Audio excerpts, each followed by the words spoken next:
morning, everyone. Welcome to Goleta City Council meeting of April the 7th, 2026.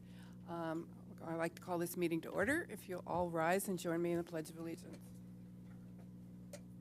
Ready, begin. I pledge allegiance to the flag of the United States of America and to the republic for which it stands, one nation, under God, indivisible, with liberty and justice for all. Thank you. We can have roll call, City Council. Councilmember Kasdan. Here. Councilmember Kiriakou. Here. Councilmember Reyes Martin. Here. Mayor Pro Tempore Smith. Here. And Mayor Perotti. I'm here. If we could introduce our Spanish translator. There you are. Hi. Good evening, buenas tardes. I have a brief bilingual message to share with everybody. Buenas tardes, mi nombre es Regina, estoy aquí con mi colega Hugo Santos. Estaremos proporcionando interpretación simultánea entre el inglés y el español para esta junta. Si quieren participar en español, si quieren escuchar todo lo que se va a presentar en español, tenemos unos auriculares disponibles para que lo puedan hacer. Pueden alzar la mano, dejarnos saber, estaremos en el cuarto lateral por el resto de la reunión. So we are providing simultaneous interpretation between Spanish and English for today's meeting. If you'd like to follow along in Spanish, participate in Spanish, we have some listening devices available for you to do so. You can raise your hand or come find us at any point during the meeting. We'll be here available to assist. Thank you. Gracias. Thank you. Okay, Mr. Rosen, report from closed session. Thank you, Mayor. So for the one closed session item that was read into the record at 5 p.m., there is no reportable action. Okay, thank you. Okay, at this time we have public forum. Anybody that wishes to speak on anything that's not on our agenda this evening and pertinent to our jurisdiction. Yes, thank you, Madam Mayor. I have received 3 speaker slips, and for those on the Zoom webinar, if you wish to speak to public forum, please use the raised hand feature and I will call upon you. Speaking first, I have Johanna Chase, followed by Charles Hughes. And Johanna, you'll have 3 minutes. Thank you. Good afternoon. Based upon a review of the mission statement, strategic plan, job descriptions, and interactions with city staff, city government does not prioritize the delivery of municipal services to the Goleta community. This concern seems to be institutionalized across all departments. While other small coastal cities like Carlsbad, Manhattan Beach, Newport Beach, Pismo, and Redondo have mission statements that focus on the delivery of municipal services, high expectations for public service delivery, public service to residents and visitors, the City of Goleta's mission statement is, quote, an employee mission statement and does not even mention the delivery of municipal services to the community. The current strategic plan reflects key initiatives, but none of them lists the delivery of municipal services as a key initiative. 2 of the 126 objectives, less than 1%, allude to customer service, but omit the importance of strategies to achieve or improve the delivery of services, including analyzing customer service feedback. Embedded within the strategic plan and job descriptions in the front-facing departments of Public Works, Neighborhood Services, Planning, Environmental Review, instead of a customer service-focused language such as inquiries, concerns, as feedback, sorry to say, repugnant language including, quote, irate and complaining citizens is there instead. In the city's Department of Public Works management salaries make up 13% of the total citywide budget salaries, while in Manhattan Beach it's 2.5%, and Pacifica it's 4%. Seated leaders often talk about the importance of attracting and retaining talent, but Goleta continues to promote from within, perpetuating the institutionalized concern rather than seeking out leaders who understand the value of building respectful relationships through ongoing reciprocal communication to support the high-quality delivery of municipal services throughout our community. Will you commit to immediately, without delay, cross-training front-facing staff in the permit office so staff can provide answers, support, and solutions about all permits, including those that are outside the scope of building, planning, and environmental review, ensuring Public Works, Neighborhood Services, Planning, and Environmental Review each has at least one staff member who follows up directly with customers to identify the level of satisfaction in resolving issues and concerns. A citywide annual customer satisfaction survey, which they have in Manhattan Beach, to inform ongoing continuous improvement in the delivery of municipal services. revise the mission statement, strategic plan, and job description to focus on the delivery of municipal services. Goleta is a wonderful community. I'm very glad I live here. But there's a tremendous opportunity for growth by learning from coastal cities outside of Santa Barbara County and emulating their models for high-quality delivery of municipal services. Thank you. Thank you. Speaking next, Charles Hughes. Hello, council members, mayors. I'd like to speak today about the wonderful services the city provides to senior citizens at the community center. I'd like to start by reading something. According to the National Council on Aging, folks who regularly visit senior centers report better psychological well-beings, lower levels of stress, and lower levels of depression than those who don't take advantage of these important resources. The centers are not just avenues for gatherings, but hubs for maintaining and improving overall health and well-being, wellness. So I'd like to, it's great that we have those services in Goleta at the community center. But I think there's room for, it could be much more than what it is now. Currently, they have one room they call the senior lounge. Great, that's great because people can socialize and stuff there. But what's happened, and there's plenty of rooms for the other programs, senior programs that are offered there. But what kind of limits the number of people who can go there is they have like they have about 4 or 5 different exercise programs during the week. So they have like 3 of them in the lounge. And I got pictures of them today. They have to move around when they exercise, chair exercises mostly. But so there's not enough room. So it limits how much people, seniors are allowed to, go in the senior lounge while the exercise is going on. But it's really not conducive to socializing, which is very important for older people. A lot of older people live alone, and it's like their apartments become like isolation chambers. And about the only time it's hard to get around too. So sometimes the only time they get out is for the senior programs. But if they had the exercise, they have plenty of rooms. If they exercises in other rooms, that'd make room for more people. More seniors would be able to exercise because more room, and that would open up the senior lounge for socializing, playing cards, just not interacting with others and peers. I think that's really important. I hope in the future, when you get a chance, you'll be able to somehow expand those services. Thank you for listening to me. Thank you so much. Thank you. Speaking next, Kyle Richards.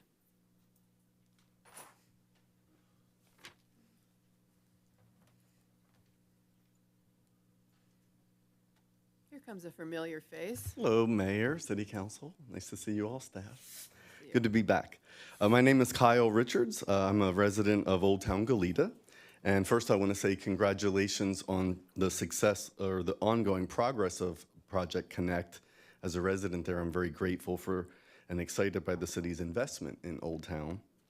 But that's not why I came here today, but just to let you know that. I am here today as the District 2 representative on the Santa Barbara City College Board of Trustees, which is the district that covers most of Goleta, including area in each of your districts. And I also serve as the vice president of the board.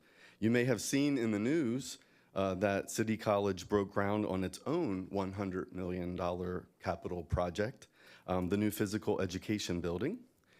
This is located on the 4-acre site of the old PE building, and it will have 77,000 square feet of space to better serve students and the entire community. The building is being funded by over $70 million from Measure P, the 2024 bond, which raised almost $200 million for capital improvements at the college, as well as another $34 million in state funds that have been brought into this community through this project. Voters supported Measure P with over 65% of the vote, and we are now delivering for them. Replacing the old PE building was an obvious priority due to its seismic deficiencies, leaky roofs, faulty plumbing, and asbestos. I am proud to say that we are aiming for Silver LEED certification for the new building, and I'm very pleased to report that approximately 98% of the materials from the old building are being recycled. I'm also excited that beyond the obvious benefits of serving our students, our athletes, our health and fitness programs, we are also exploring other ways that the facility can better serve and partner with the community. As we have during past emergencies like the Thomas Fire and debris flow, we will continue to host Red Cross and provide other disaster response support during emergency events. And we are improving our capabilities in this area by using solar panels and battery storage to develop a microgrid that, as you know, will keep its power running in the case of a power grid outage, which we would get during an emergency. This facility will also be the largest flexible event space in the greater Santa Barbara area, which we are exploring as a potential convention center space. And that means commencements, community events, conferences, and economic activity that strengthens our entire district. In more ways than ever, this facility will help SBCC serve the South Coast Santa Barbara County. And finally, as part of our commitment to transparency, we've established an independent citizens oversight committee for Measure P. We conduct annual audits, and we have public-facing project dashboard on our website. Finally, I just want to say thank you to the community for supporting Measure P and this project, and thanks for the opportunity to speak and share this update from City College. Thank you very much. Thank you. Good to see you. And Madam Mayor, have no further public speakers. Okay. Okay, I guess we're moving on to city manager amendments and adjustments. Thank you, Madam Mayor. No amendments or adjustments, but I can go into city manager report. I just have a couple short updates. Please. Two, I believe. So first, I just wanted to acknowledge this past weekend, there was the event known as Deltopia in Isla Vista, recently rebranded as Soultopia. And so during that time, as we've done in years past, we did do a permit parking program in the university neighborhoods, and that program went from Friday noon until Sunday. I don't know exactly what time it terminated.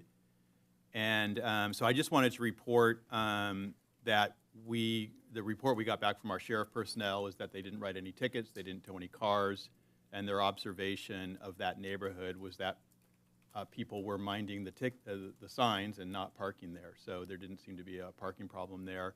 And then we also got general feedback about the Soultopia event, that it was pretty smooth. I went through personally at around 5 o'clock on Saturday. It looked really busy to me, but according to our sheriff personnel, compared to previous events, they felt the numbers were fairly low. But maybe it takes, over years it'll grow itself. Who knows? But after that, so all good indicators to us. But we did also get feedback from some folks that the intel out there is that there might be another party in the Isla Vista area this weekend. And so we're hearing differing kind of information about that. So we're trying to evaluate, is this going to be even a bigger deal this next weekend than the past weekend? We don't know. Some people are saying probably not. But on the permit parking, the action that your council actually takes, we're able to do that permit parking for another weekend at essentially no additional cost. So given the intel we heard that maybe there's going to be some partying and an unsanctioned event next weekend, and that it doesn't really cost us a lot more to do that permit parking, we've made the decision to go ahead and do it in the same neighborhood during basically the same time frames, Friday at noon, finish on Sunday for this weekend. Like I said, we probably would not have normally recommended this because there is a cost to it, and it doesn't look like there's going to be a big party this weekend, but you just never know. But since we can do it at pretty much no cost, we're proposing to do that. So if you get any feedback from your constituents, if you hear about it, we are planning to re-sign the signs out there for the weekend coming up. And we have time to get the permits back out to everyone? That's my understanding. It'll operate as normal. Okay. Councilmember Reyes-Martin? Thank you. Yeah, I think that makes sense. I just, maybe if you could restate that we do have time to get the word out. And I've shared with you that I already had some questions this afternoon from folks who are going to be at Little League games at Gersh Park on Saturday. Just some confusion around, no, we already did the parking restrictions. What's going on this weekend? So we will be able to get the word out Joanne, please. to all the Councilmember Reyes necessary people. Martin, Mayor, members of the council. So the permit parking program, when the permits went out to the residents, both dates were listed on our letters and on the permits. So for the residents, both dates are listed. For the Gersh Park participants that we handed to the organizations, both dates are listed. We are following up with Gersh Park to see if they need any further permits for their users. So far, we haven't received any information, but we'll continue to follow up with them. And if they do, we'll make sure that they get in those hands. But everybody else has received, the permits had both dates from last weekend and this weekend. Their letters had both dates on them. And then we've actually have been on the streets and the new signs are already posted. Great, thank you. Thank you. And then, Madam Mayor and members of council, my second announcement is just a reminder of one of our bigger events of the year, the State of the City, next Wednesday, April 15th at 5 o'clock in the Community Center.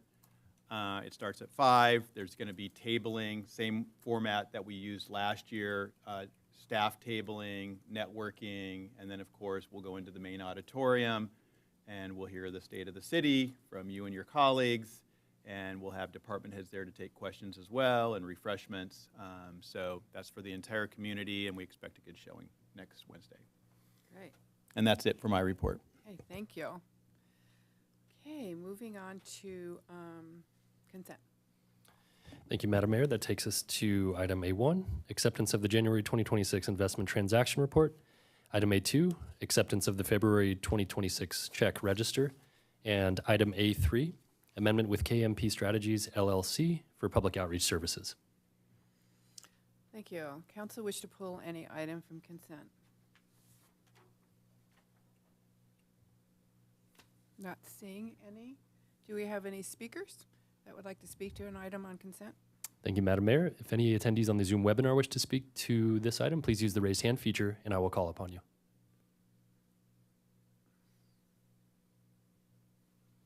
Madam Mayor, I'm seeing none. Okay, then I'm looking for a motion to approve consent calendar. Councilmember Smith? I would move approval of our consent calendar, items A1, A2, and A3. Do I have a second? Second, okay. Roll call vote, please. Yes, thank you. Council members, do remember to lock in your votes, please. Beginning with Councilmember Kasdan. Aye. Thank you. Councilmember Kiriakou. Aye. Councilmember Reyes Martin. Aye. Mayor Pro Tempore Smith. Yes. And Mayor Perotti. Aye. Thank you. Ayes have it.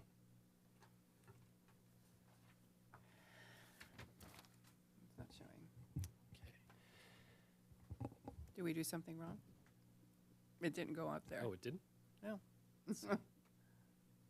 Oh, I displayed the vote and it didn't pop up. Apologies. That's okay. It was unanimous.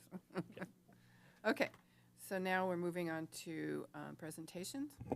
Yes, item B1, a proclamation of the City Council of the City of Goleta, California, recognizing the week of April 13th through 20th as International Dark Sky Week. Thank you, and I've asked Mayor Pro Tem Smith to please present this.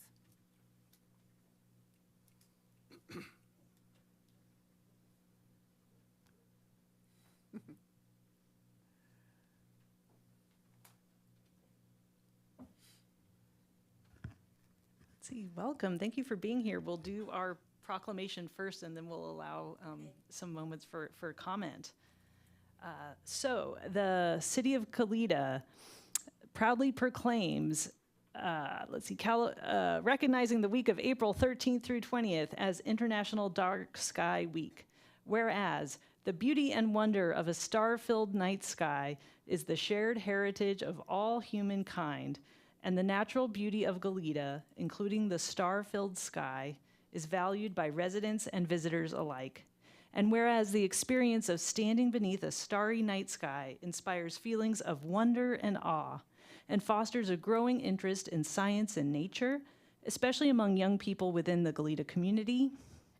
And whereas light pollution not only impacts the ability to see stars, but has scientifically established economic and environmental consequences, which result in significant impacts to the ecology and human health of all communities, including Goleta. And whereas light pollution represents a waste of natural resources amounting to roughly $3 billion per year of wasted energy in the United States and contributes to diminished energy security. And whereas Goleta's natural places can be impacted by light pollution, and that affects migrating birds, nocturnal animals, and overall ecosystem health, especially in the local habitats around the Goleta Slough, Lake Los Carneros Park, the Elwood Bluffs, local creeks, and nearby foothills. And whereas reducing light pollution involves making better use of outdoor lighting to direct light down where it is useful instead of upward into the sky, and using outdoor lighting only when and where necessary. And whereas International Dark Sky Week is meant to raise awareness about the effects of light pollution, provide free education, resources, and solutions to the public, and encourage the protection of and enjoyment of dark skies and responsible outdoor lighting.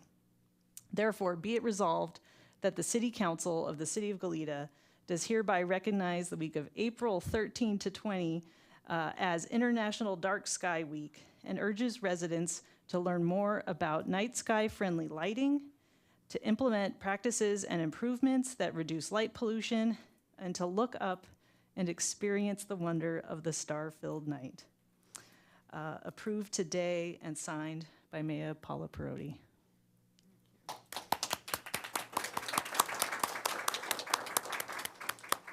No one's taking pictures? Uh-oh. Okay. Yeah. No Kelly, no James? Do you want to come No, over? we usually, the city, we get in the picture. Yeah. Yeah, come on, James. I'll take one of you presenting it. Yes. One, two, over here. Hi, 1, 2, 3. I'll make sure Kelly gets that. Okay.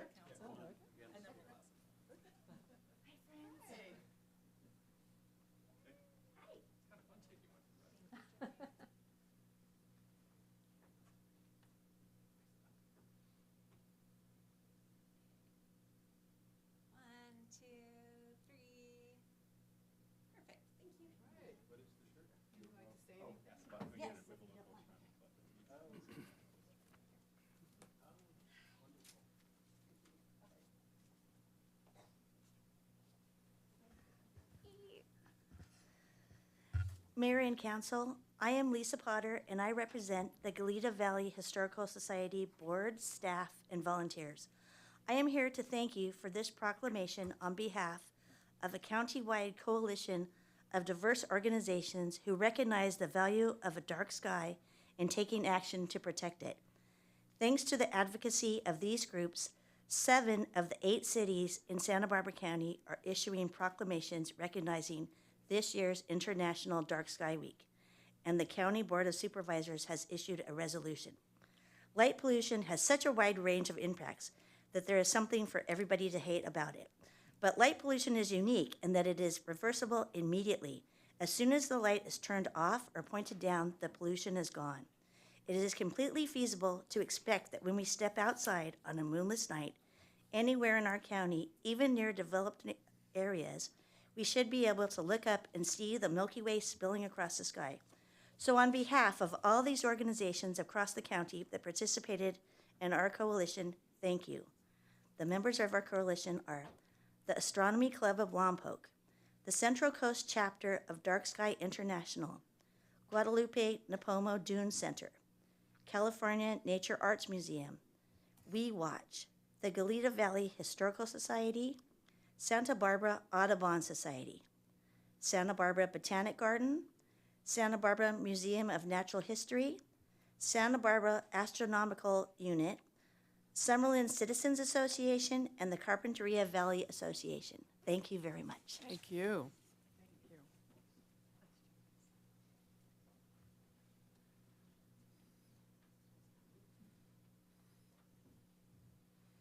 Do we have any speakers? Thank you, Madam Mayor. If any attendees on the Zoom webinar wish to speak to this item, please use the raised hand feature and I will call upon you. Madam Mayor, I'm seeing none. Okay, thank you. Moving on to the next presentation. Yes, thank you. Item B2, a proclamation of the City Council of the City of Goleta, California, recognizing the week of April 19th through the 25th, 2026 as National Library Week.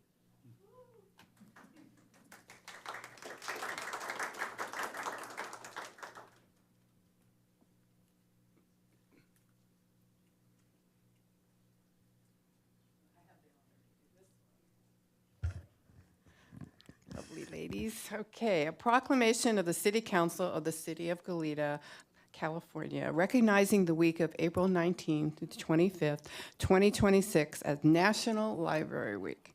Whereas libraries spark creativity, fuel imagination, and inspire lifelong learning, offering a space where individuals of all ages can find joy through exploration and discovery.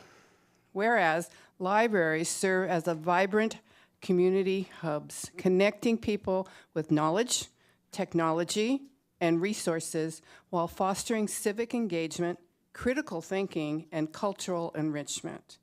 Whereas libraries partner with schools, businesses, and organizations to maximize resources, increase efficiency, and expand access to essential services, strengthening the entire community. And whereas libraries empower job seekers, entrepreneurs, and lifelong leaders, learners by learning, by providing access to resources, training, and opportunities that support career growth and economic success. And whereas libraries nurture the young minds through story times, STEM programs, literacy initiatives, fostering curiosity and a love of learning that lasts a lifetime. And whereas libraries protect the right to read, think, and explore without censorship, standing as champions of intellectual freedom and free expression.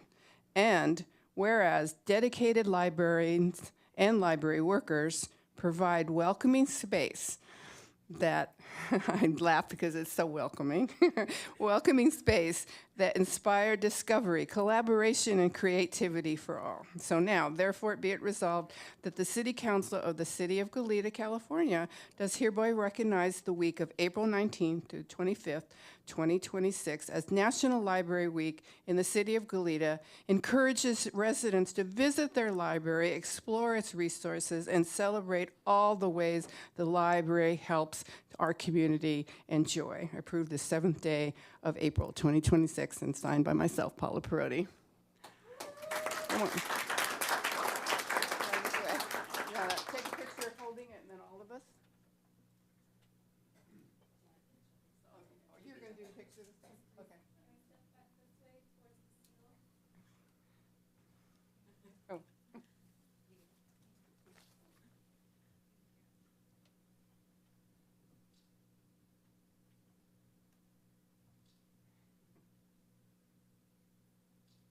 And then we'll do one with all the council? Yes, please.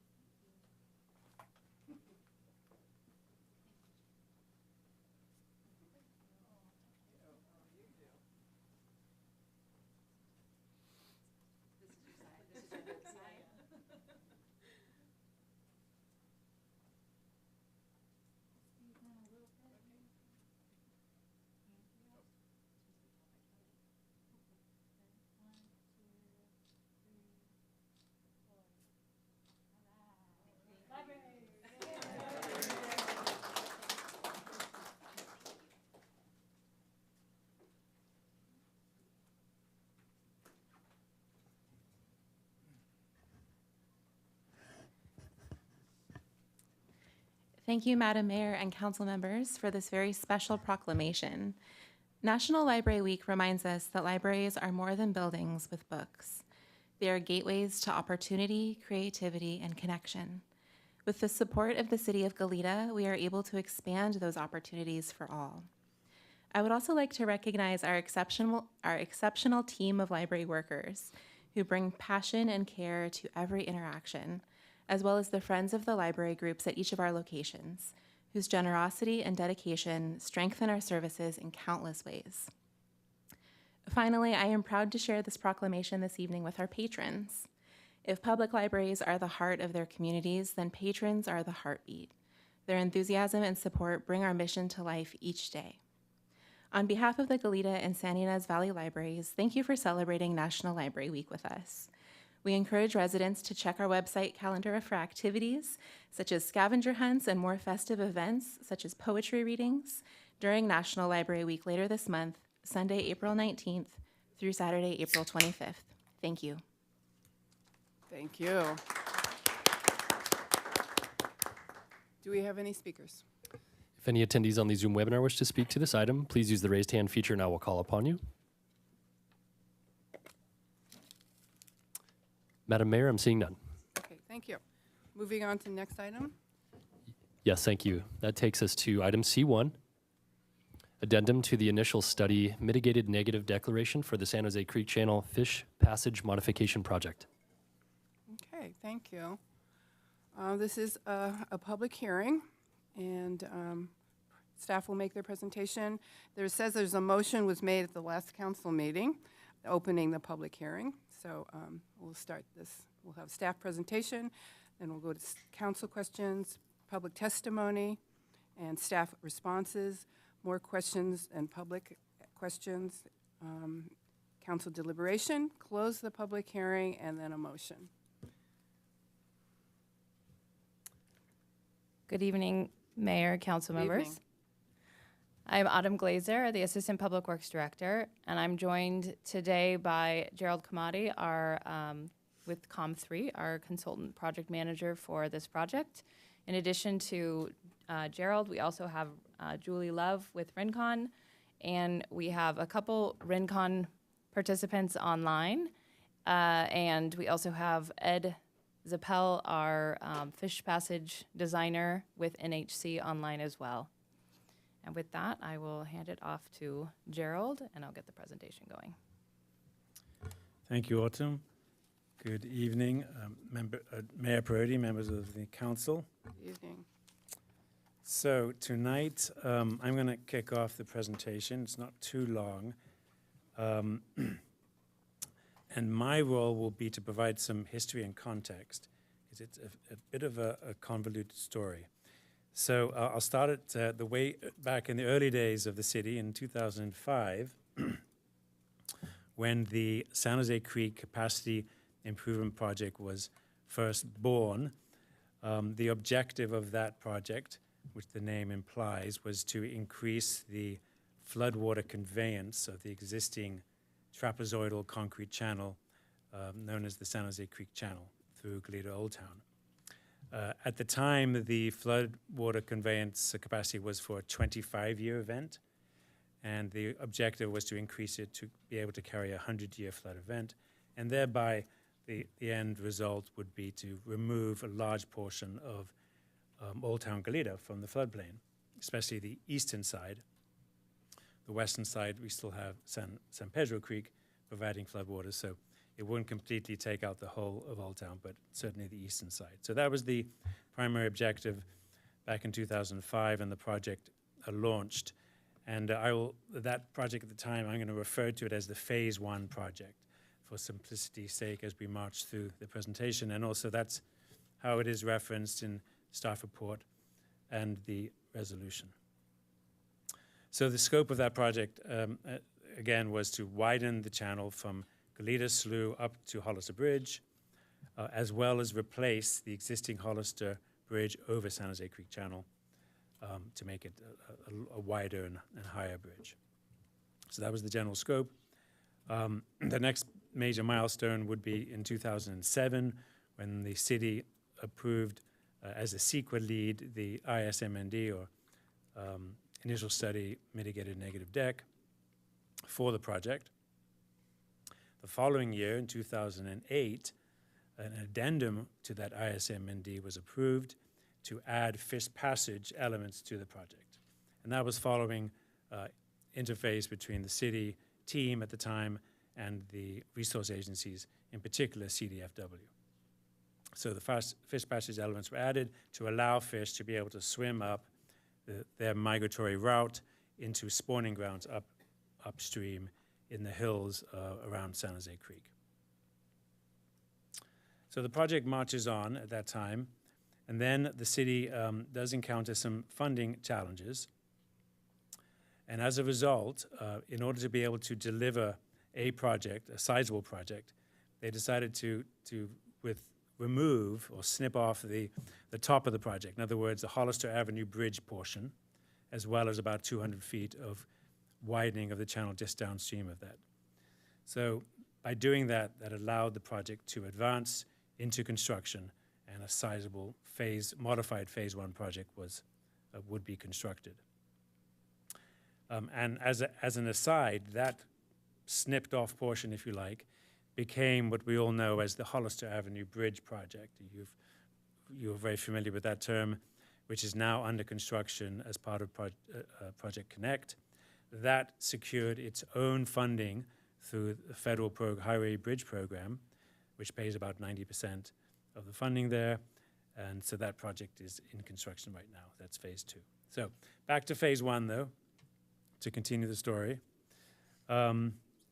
So the project was advanced to construction, which began in 2013 and was completed at the end of 2014, along with the Fish Passage elements. And again, that replaced the trapezoidal concrete channel with this nice wide rectangular one plus Fish Passage weirs and different elements inside. Unfortunately, the Fish Passage elements didn't work as entirely planned for a number of reasons, which you will recall being presented to you earlier or in previous presentations. But to identify the key issues, the weirs were trapping far too much sediment. The design of the weirs was unrealistic from a maintenance standpoint. Some of the weirs were wood weirs, hinged at the end that would need to be opened and closed depending on the coming of a storm or not. And also a number of them were washed away in big events. So it was just unrealistic, and the long effect of it was that the fish weren't being served, basically. So there was efforts to resolve this for a number of years, and then in 2021, CDFW, the California Department of Fish and Wildlife, said, City, we need to make this fish passage system work. We want you to do a modification project to fix it. So subsequently, in 2022, the city approved a new CIP project known as the San Jose Creek Channel Fish Passage Modification Project. And this is the phase 3 project. So the phase 1 project was constructed, phase 2 project is Hollis Avenue Bridge, and this modification to Fish Passage is the phase 3 project. And it's why we're here today, to address it from an environmental standpoint. Before I move on to the next slide, I do want to also just take a peek into the future, because it is important given the ultimate objective.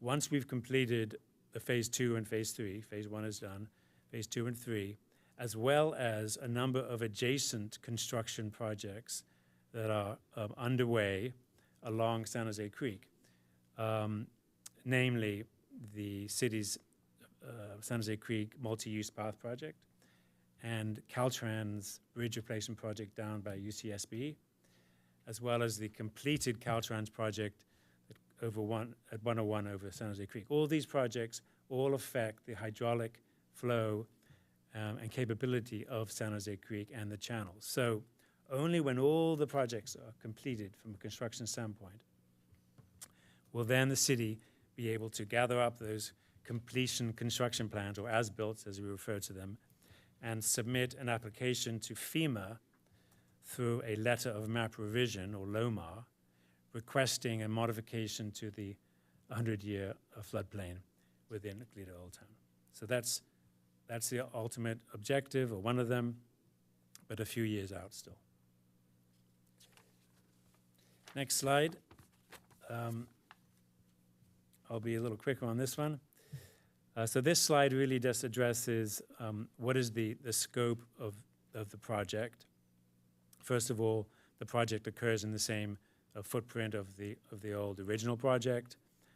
But basically what we're doing is we're removing all the old wooden weirs as well as these timber wedges that were part of the original Fish Passage design. 14 weirs in total and 28 timber wedges. We're modifying the existing concrete weirs. These are permanent. We're not taking them out. We're just modifying them, making the notch in the middle a little wider. There's 12 of those. And then we're adding a bunch of new Vortex concrete weirs, which will be permanent. And this design was a long process.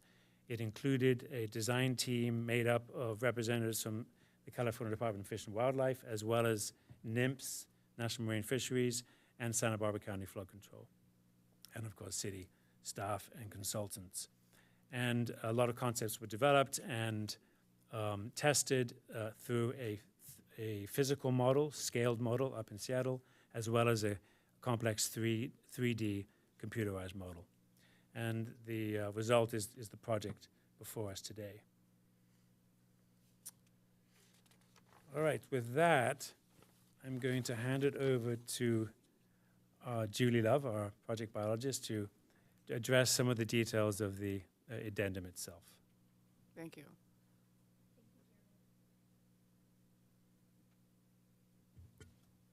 Thank you. So the analysis conducted for the San Jose Creek Fish Passage Project ISMND, or Initial Study Mitigated Negative Declaration Addendum, concluded that impacts resulted from the modified project would not be substantially different from those described for the original project. Biological and cultural resource impacts have the potential to occur as a result of the project. However, the mitigation measures in the final ISMND address and resolve these impacts. Specifically, biological mitigation measures will include pre-construction surveys for the sensitive California red-legged frog and tidewater goby, pre-construction nesting bird surveys, environmental compliance monitoring, and habitat restoration in the northern section of the project. Cultural resource mitigation measures include monitoring by a qualified archaeologist and a Native American observer. And then all other resources will not be impacted as documented in the ISMND addendum. Next slide, please. In summary and in conclusion,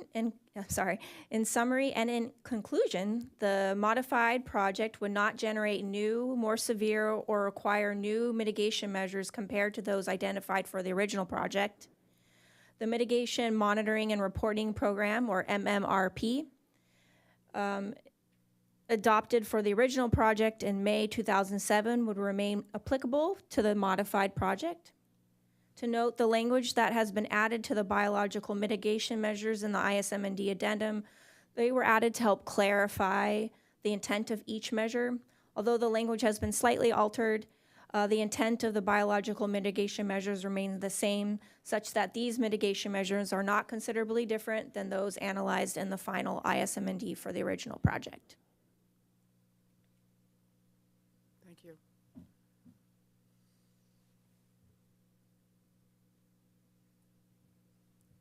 That concludes staff presentation. Thank you very much. I'll go to council now for questions. Councilmember Carriaco. Thank you, Madam Mayor. Well, it's been a long and winding road to get here. I'm old enough and been around long enough to remember the working group that met in 2007 to try and find a balance between fish passage and flood control. This creek channel had been rerouted from basically being almost like a coastal creek that ran along Goleta Bay to being really a flood control conveyance creek. And it's a creek that used to really have a lot of biological diversity, and steelhead trout could, they're not really marathon runners, they're more like sprinters, but they could sprint through the old San Jose Creek in short bursts, whether it was a low flow situation or a high flow situation. But with the new project that went in the 60s or 70s or whenever it was, you ended up having so much velocity of water during the high flow periods that they just couldn't make it. And so it just stopped really being habitat for steelhead because they just couldn't make the trek. And so it's really good after so many years of public process to seemingly be right on the precipice of making this work. And I just hope it doesn't end up being like Charlie Brown with Lucy and the football. I'm really hoping that this design will work and that we can get to a place where we can really have it all, where we can have a safe and revitalized Old Town corridor along Hollister and along San Jose Creek, but also have a place that can kind of reinvigorate that diversity that we used to have, that biological diversity along the creek. Can staff just kind of help kind of just walk us through a little bit, just how is this going to work with the change from the Weir system to the new Weir system? Can you give me kind of just like the short version of how it's going to function just a little bit differently so that the steelhead can actually, make it a short leg at a time and have some shelter, and then when they're, they have the stamina, go again and get there? Councilmember Kiriakou, I'll start, and if I need to pull someone in, I can. So the difference with this one is that this was really designed with maintenance in mind, and the idea is that with the vortex weirs, they actually allow for the debris to flow over and not accumulate, which is what caused some of the limitations of the current design. And then they're all permanent, so there is no need to put somebody in the creek ahead of a storm to move those weirs in and out. So the idea is that it's less human interaction and more natural flow. So it allows the peak of the storm to actually flush the system and allow for those minimum criteria to be met during fish passage velocities. Okay, but we feel like it's easier to maintain, but we're not sacrificing protection for maintenance. Correct. Okay. Correct. I would just add one thing is that there's a lot more weirs going to be in there. So the proximity of the weirs are a lot closer. Okay. So yeah, I think that's the really important point, because they can only go a short distance before they really need a place to shelter and rest. And so having, greater prevalence of weirs provides more opportunities for them to shelter and rest and then make the trek up. Okay. Thank you. I think that's it for me for right now. Councilmember Kasdan? Thank you. So just to follow up on that, I was curious, I gather we currently don't have steelhead migrating up that river, or do we after certain events? We don't have any documented occurrences of steelhead moving up the concrete channel since it's been built. Okay. And do we have red-legged frogs there now? Not in the concrete channel, but there's potential for them to be in the upstream natural channel, but we don't have any documented red-legged frogs right there either. There are what are more than likely resident rainbow trout up there in the northern section of the natural channel, and if they can move, up and down the stream through the creek rather, through the Weir system, that's what we're hoping that will happen. That steelhead that migrate up and down, as opposed to rainbow trout that stay just in a local spot, they'll be able to use that whole area to get up to the spawning grounds in the upstream natural channel.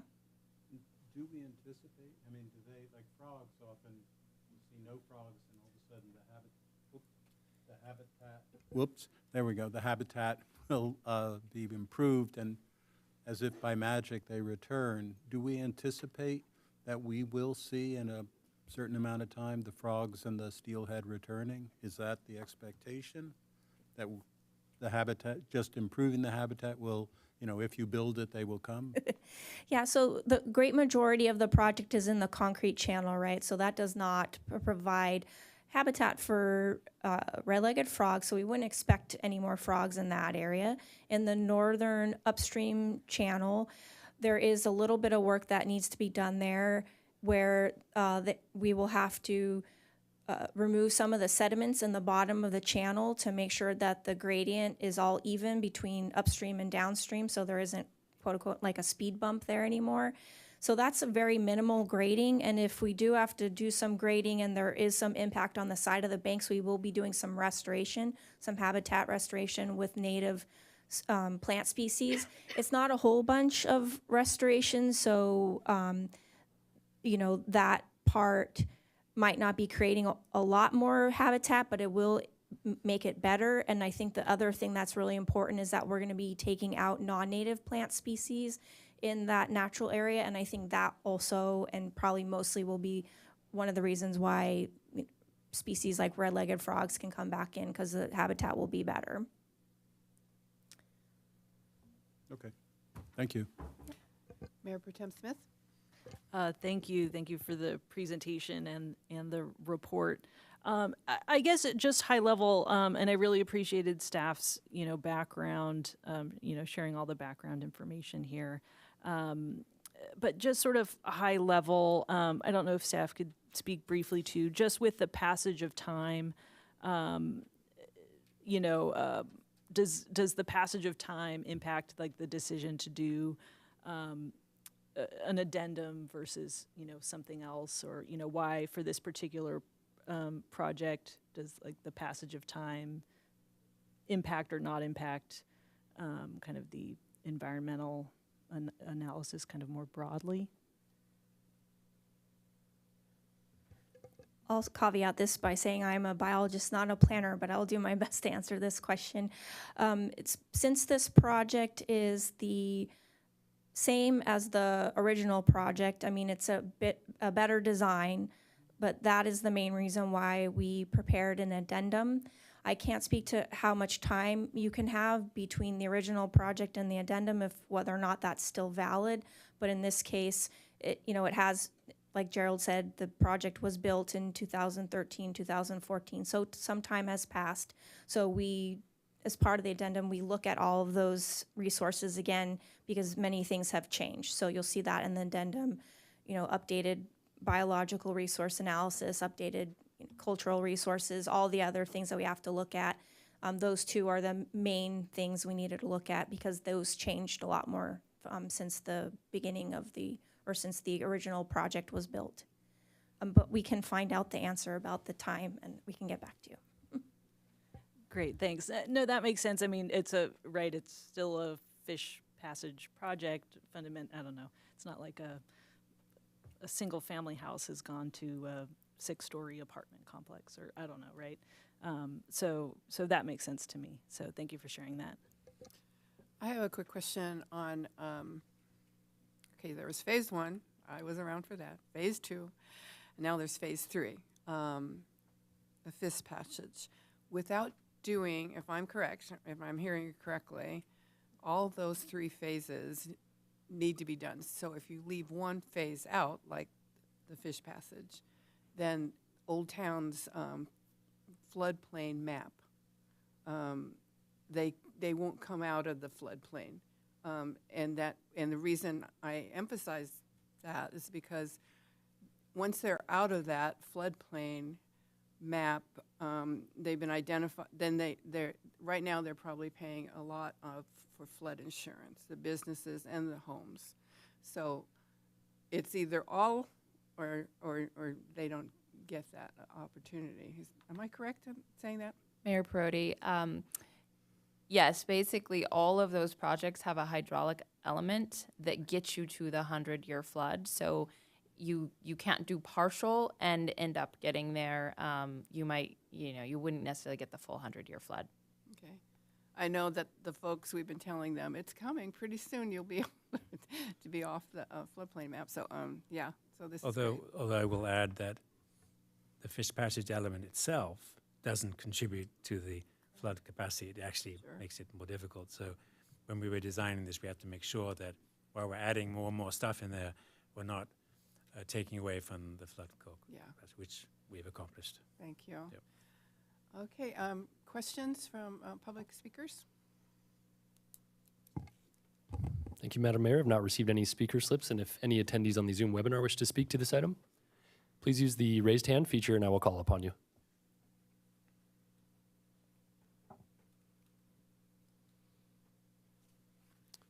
Madam Mayor and Council, I'm seeing none. No speakers, okay. Did the council have any more questions? Okay, then I'm going to close the public testimony and entertain deliberation and a motion. Oh, sure. I'm happy to make a motion, but Okay, just, then I'm going to close the public hearing. oh, I was going to make a comment Okay, too. but- go right ahead. Okay. I was just going to say, I mean, this is something that's been ongoing for a long time. And, you know, in some respects, the city kind of did a course correction here, God, almost 20 years ago, from really focusing on an Old Town revitalization imperative to be able to enhance the corridor, to be able to make improvements. And the city decided to do a course correction so that as we prepared for revitalization, redevelopment efforts, whatever you want to call them, we didn't leave the fish behind. And so I see this as sort of one of the final steps in being able to try and have it all, to be able to have a good biological solution for our neighbors with tails, but also be able to do what we need to do for safety in Old Town, for residents in Old Town, and for eventual improvements and revitalization efforts in Old Town that have been waiting for a long time. And so I'm really glad to be here. I'm crossing my fingers that this is the solution and this is going to be the compromise that gets us where we need to go. But yeah, I think this is, I've heard it described as an environmental wrong being righted, and I'm inclined to agree. But we can't lose sight of the fact that there's 5,000 plus people that live right along that corridor, and they need to be able to live safely and get to work safely. And we've all seen what happens when that area floods. So let's get it done, and I'm happy to make a motion when we're ready for one. Are we ready? I think we're ready. Do we have it on the screen, or I can just do it off of the packet? Yeah, it's in the packet. I'll move that we adopt Council Resolution number 26 next in line, entitled Resolution of the Council of the City of Goleta, California, making findings pursuant to CEQA Guidelines, Section 15162, adopting the addendum to the initial study mitigated negative declaration for the San Jose Creek Capacity Improvement Project in connection with the San Jose Creek Channel Fish Passage Modification Project, CIP number 9117. Do I have a second? No second. Okay. Roll call vote. Thank you, council members. Please lock in your votes. Beginning with Councilmember Kasdan. Aye. Councilmember Kiriakou. Aye. Councilmember Reyes Martin. Aye. Mayor Pro Tempore Smith. Yes. And Mayor Perotti. Aye. Okay, it's unanimous. Ayes have it. Here we go. All right, thank you. Okay. We okay to go on? Okay.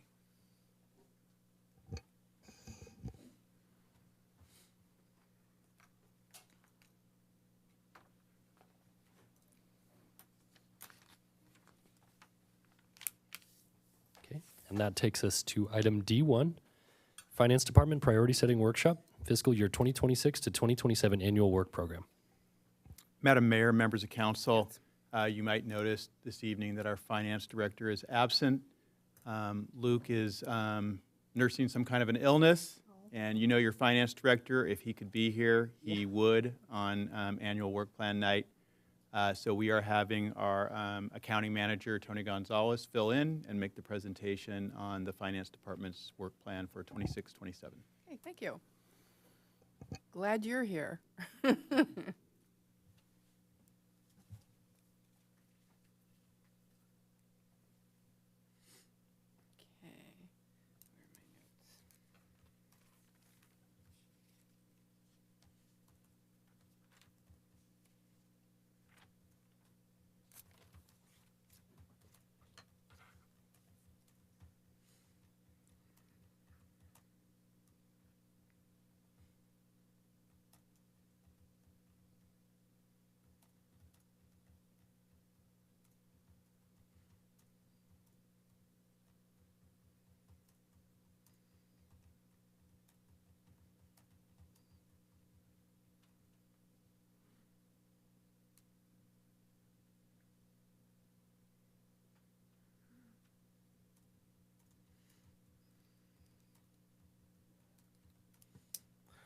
Good evening, Madam Mayor and council members.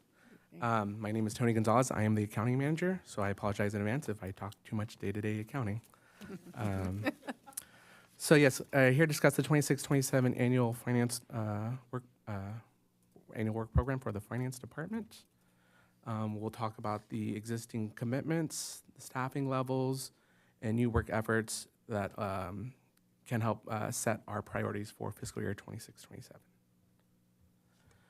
Currently, our staffing levels are 12 FTEs. We've actually held this staffing level for a couple years compared to how long I've been here.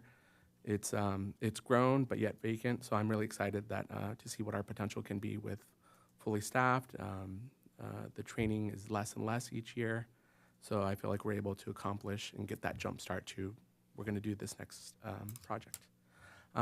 But apart from staff level on our payroll, we do have contract services such as auditing and monitoring services for sales tax, property tax, cannabis tax, actuarial services, auditors that assist in auditing ourselves, as well as assembling the reports in the government accounting world,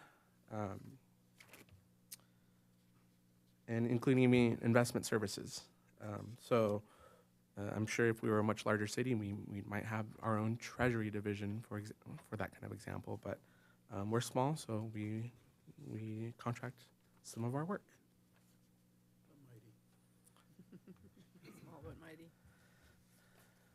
Some key accomplishments for 25-26. I'm personally proud of the one that's listed as Tyler ERP Pro AP Automation. That's accounts payable.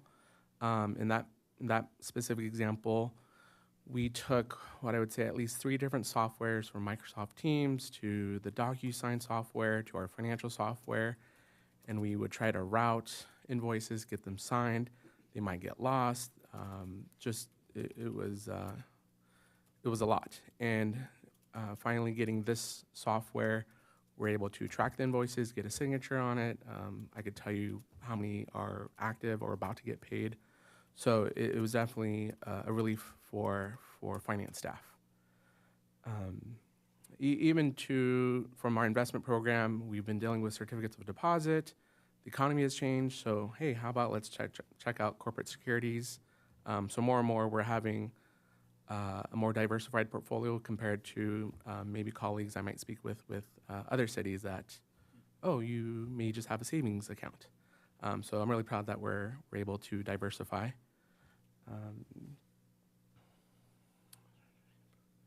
And even having the time to look at our pension and OPEB policies, funding strategies, to, hey, I think we can contribute a little bit more. Let's see what we can put away. So that was a real good accomplishment in December from a financial perspective. So those are just a few without going through every single item, and that is in this current year. What we'll look at is the items to look at for 26-27, with the exception of the first one, which is finances support in the Big 6 projects, which can be the number of invoices, the number of spreadsheets and workbooks, budget adjustments, or all the day-to-day stuff that finance staff will work on, let alone Luke's participation in the, as we call just the bigger meetings. And so the next few slides will be categorized into the next 4 colors, which can either be a financial system, or I'd say anything with the software that can help anyone's lives be easier. Policies and internal controls.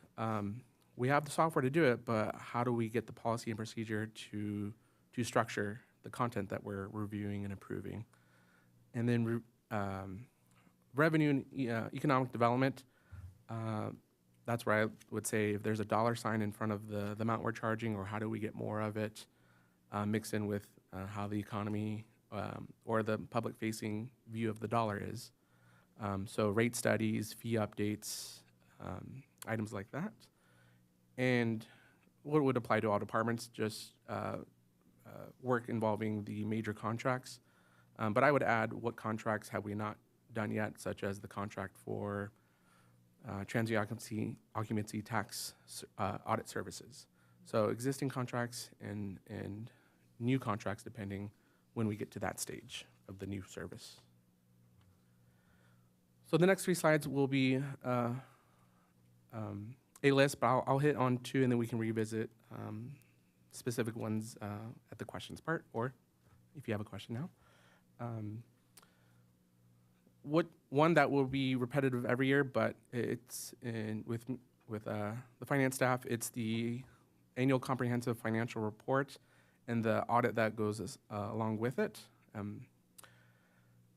Every year, if I were to moderately exaggerate, it feels like 5 months of the year, not consistent, but do some work in May, finish up the work in June, finalize it, or more work in September, finalize it in January. So it is a very long process.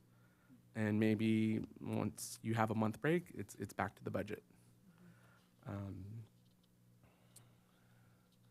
And then number 10, an RFP for full cost allocation plan comprehensive user fee study. We did our last RFP in 2018 or 2019, and we were going to take it in 2020, but we all know what happened in 2020, so it didn't happen until 2021. And we think one is long overdue, considering our updates in our user fee annual adjustments, which I'll be discussing in the next meeting.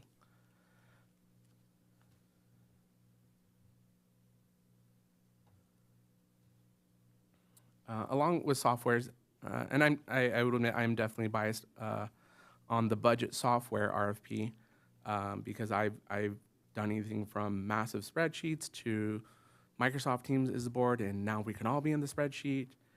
And now looking at our existing software, because we've been loving the spreadsheets, can we do anything differently? To the point of going to our financial conferences and see who can do it better. To the point where I think if I shed some light, budget software can put a nice readable document on our webpage. So that would be one little plug for software. Again, I'm biased towards softwares. Within our financial software, we've recently took an amendment to give us an opportunity to look at other modules. One specifically grants module. Sure, we can do it on a spreadsheet, but can the software help us track these items so that we can answer 99% of the questions with, let me just look it up real quick. And I also hit on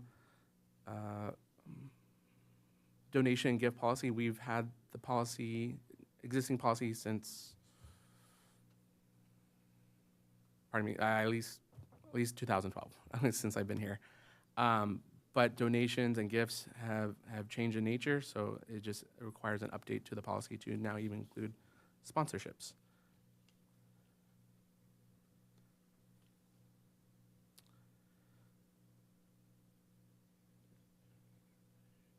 And another thing that I've been passionate about, number 26, position control and position budgeting.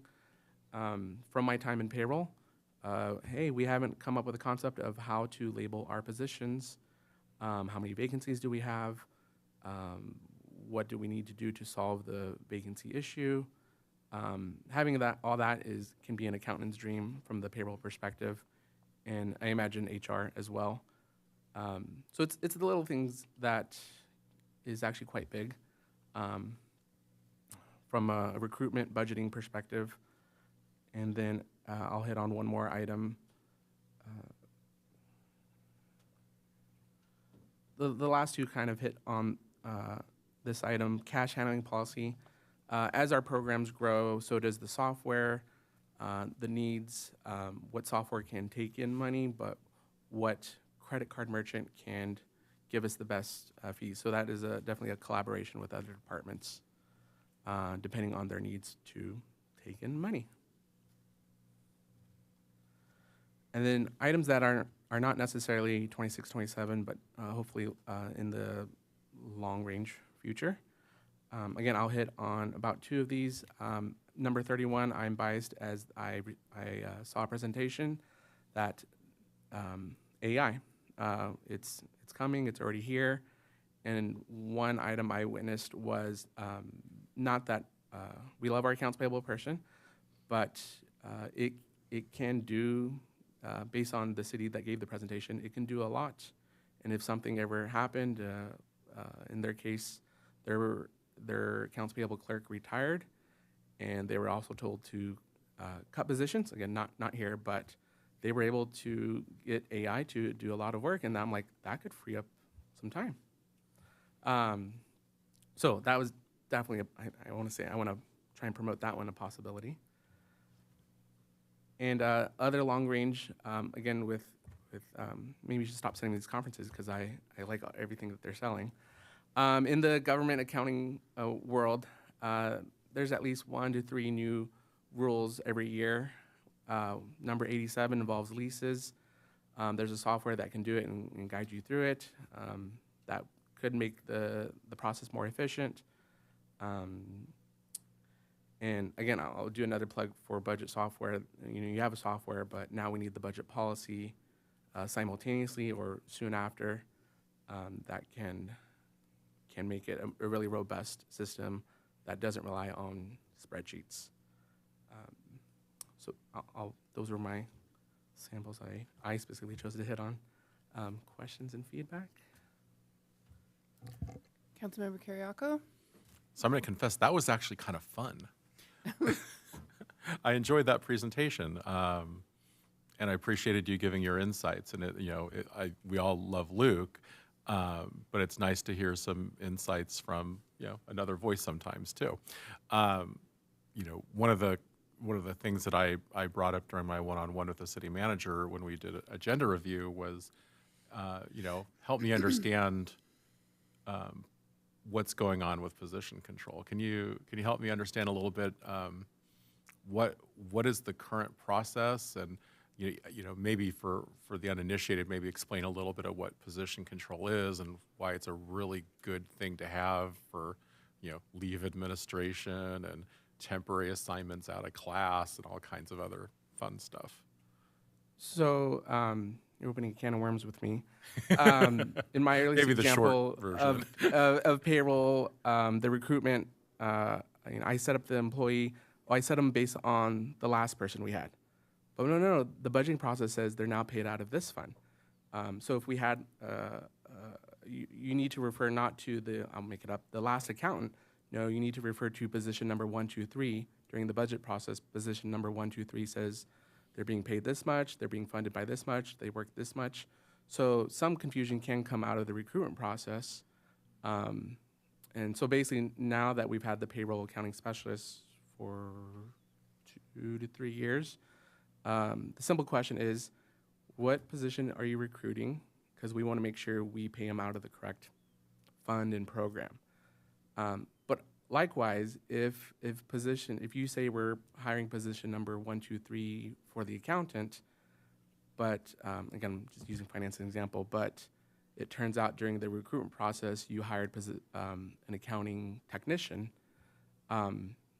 we need to be communicated some way, and we can create a position control number that says we didn't necessarily hire this position, but we hired an underfilling.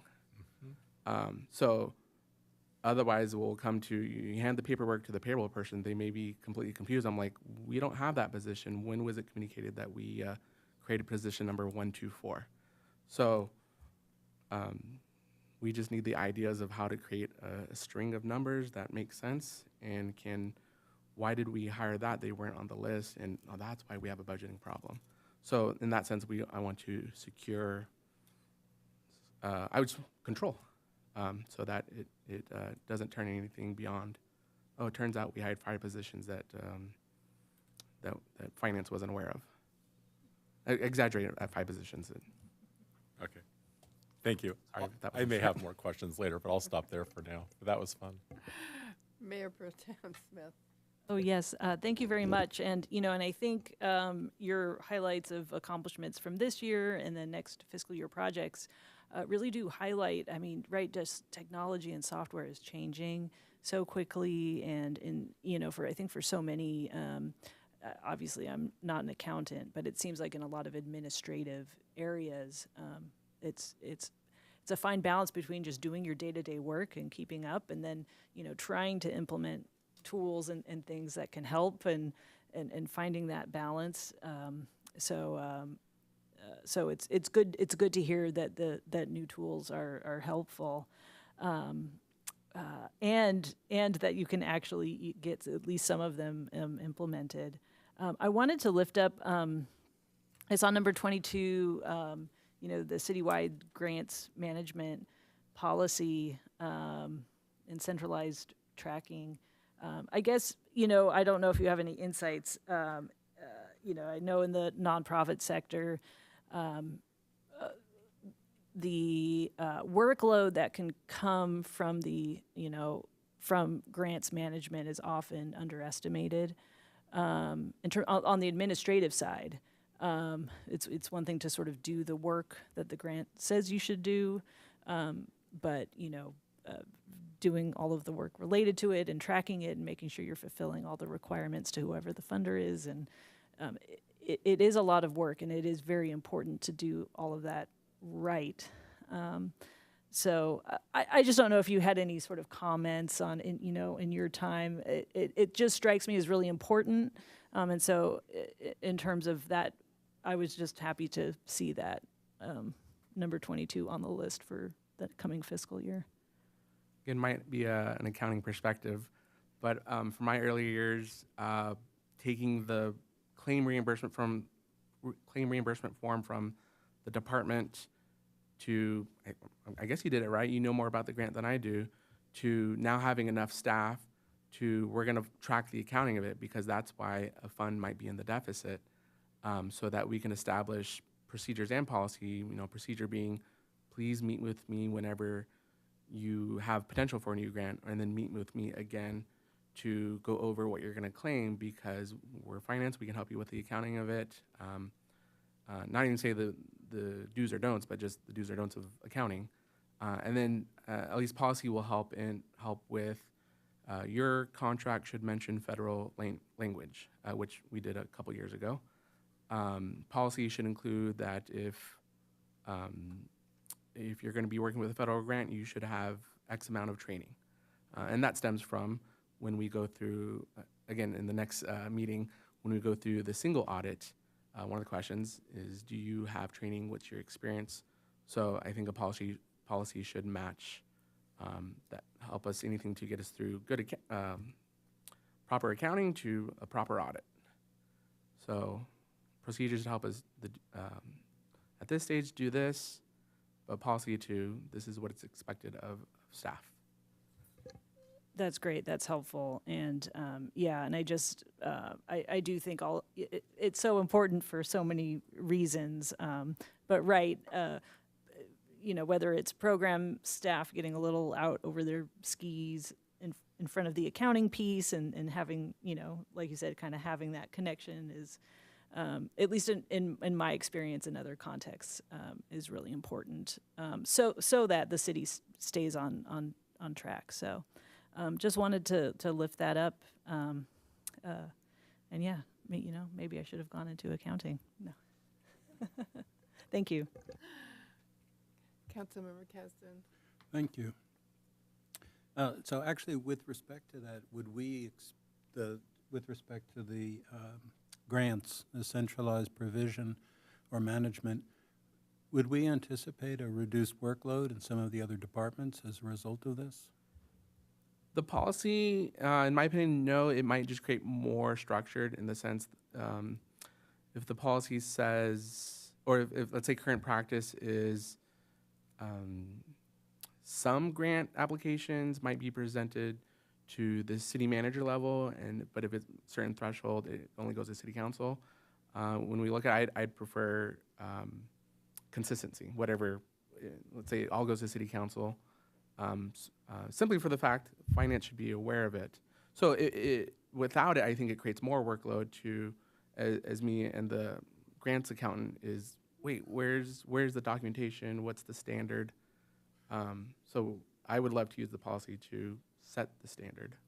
So, for but right a workflow. now, we are doing grants, and it's being done predominantly in the departments. Is that right, or is it shared now? And I mean, I guess I'm just wondering if there'll be, by pushing a lot of the responsibility for the grants management to your department, some of the other departments will have a lower financial or financing workload? For the finance accounting perspective, I don't foresee it changing too much unless we write something that the grant manager is expected to know some level of accounting. But no, that's where we would chime in, and we'd like to meet with you once a month, department, to here's where you sit. You're in the negative 10,000. Do you have a claims reimbursement? Policy says you should be collecting it every I 90 see. days. So it's primarily more oversight. It's not changing the locus of where the burden, the work burden is, but it's going to provide a more stabilized, a better administration. Yeah, it would, as opposed to the emails that say, please meet with the accountant once a year, or yes. Yeah, so this is more along the lines, especially when it comes to reimbursement. It's the financial accounting of the grant itself, the dollars in and out, where most of the times the grant management part of it is meeting the actual objectives of the grant, showing the construction that's happening, showing compliance with whatever regulation. But the actual balancing of the ledgers, that's kind of, I think, more so what we're talking about with finance, because, excuse me, we do have a delay in reimbursement for the most part with all of our projects. They don't upfront pay us. So we have to submit quarterly reimbursements. If you don't attach the correct documentation, it gets sent back. If it's misreported, then you have to make an amendment. So there's a lot of detail minutia that goes on that part of it. And I think that doesn't change, and the enhancement of that doesn't change the grant management that, say, a project manager in Public Works would have to deal with. I don't know if that clarifies it. Yeah, it just strikes me, detailed minutia is sort of the definition of accounting. But no offense. I was curious, what is the banking RFP? There was a group that used to come and talk to us about some sort of banking across the region. And can you tell? So the RFP could be, I think we aim it for local banks, but what services can you provide? We're looking for that you can have lower fees, a better interest rate. Okay, just getting a vendor. Yeah, so we typically send it out just to the local banks. And so for lately, we've been having Community West Bank. So, but the question rises, are we getting the best bang for our buck with Community West Bank? Okay, no, that's what the fair. RFP would. I just had heard of different, the TOT audit policy, are we auditing hotels? Are they going to provide us the records and we're going to evaluate whether we're getting our share? Correct. They will be our extended staff to go to their accounting departments. I like to see your revenue reports. I like to see all your exemptions. Turns out you don't have qualified exemptions. You owe the city $1,000 plus fees. The only time I've seen that was when I first started, and we were much smaller, less hotels. That I think an accountant went to the hotel and did all that paperwork. But now that we have more hotels and short-term vacation rentals, obviously they'd probably be treated differently, but to the extent of mom and pop versus Marriott or Right. Well, I was going to ask about that. So does this incorporate also short-term vacation rentals in terms of audits or evaluating whether people are paid? Ideally, it would, but it could get. I'm curious myself. How do we involve Airbnb and those platforms? So yes, but it could be a little bit determined. Somehow it might be a little bit more difficult given the recent talks in the past year. Okay, but it might be. You're going theoretically, we should be asking, what revenue are you reporting? How did you arrive at that number? As of now, we take the paperwork that they send us every month. And we get it from Airbnb and others as well?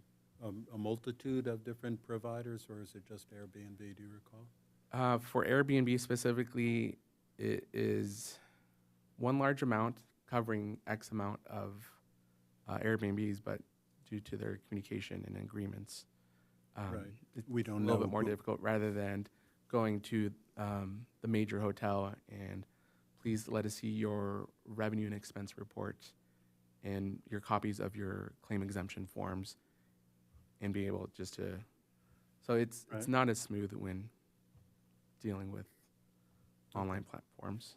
One last question, and it was the childcare one.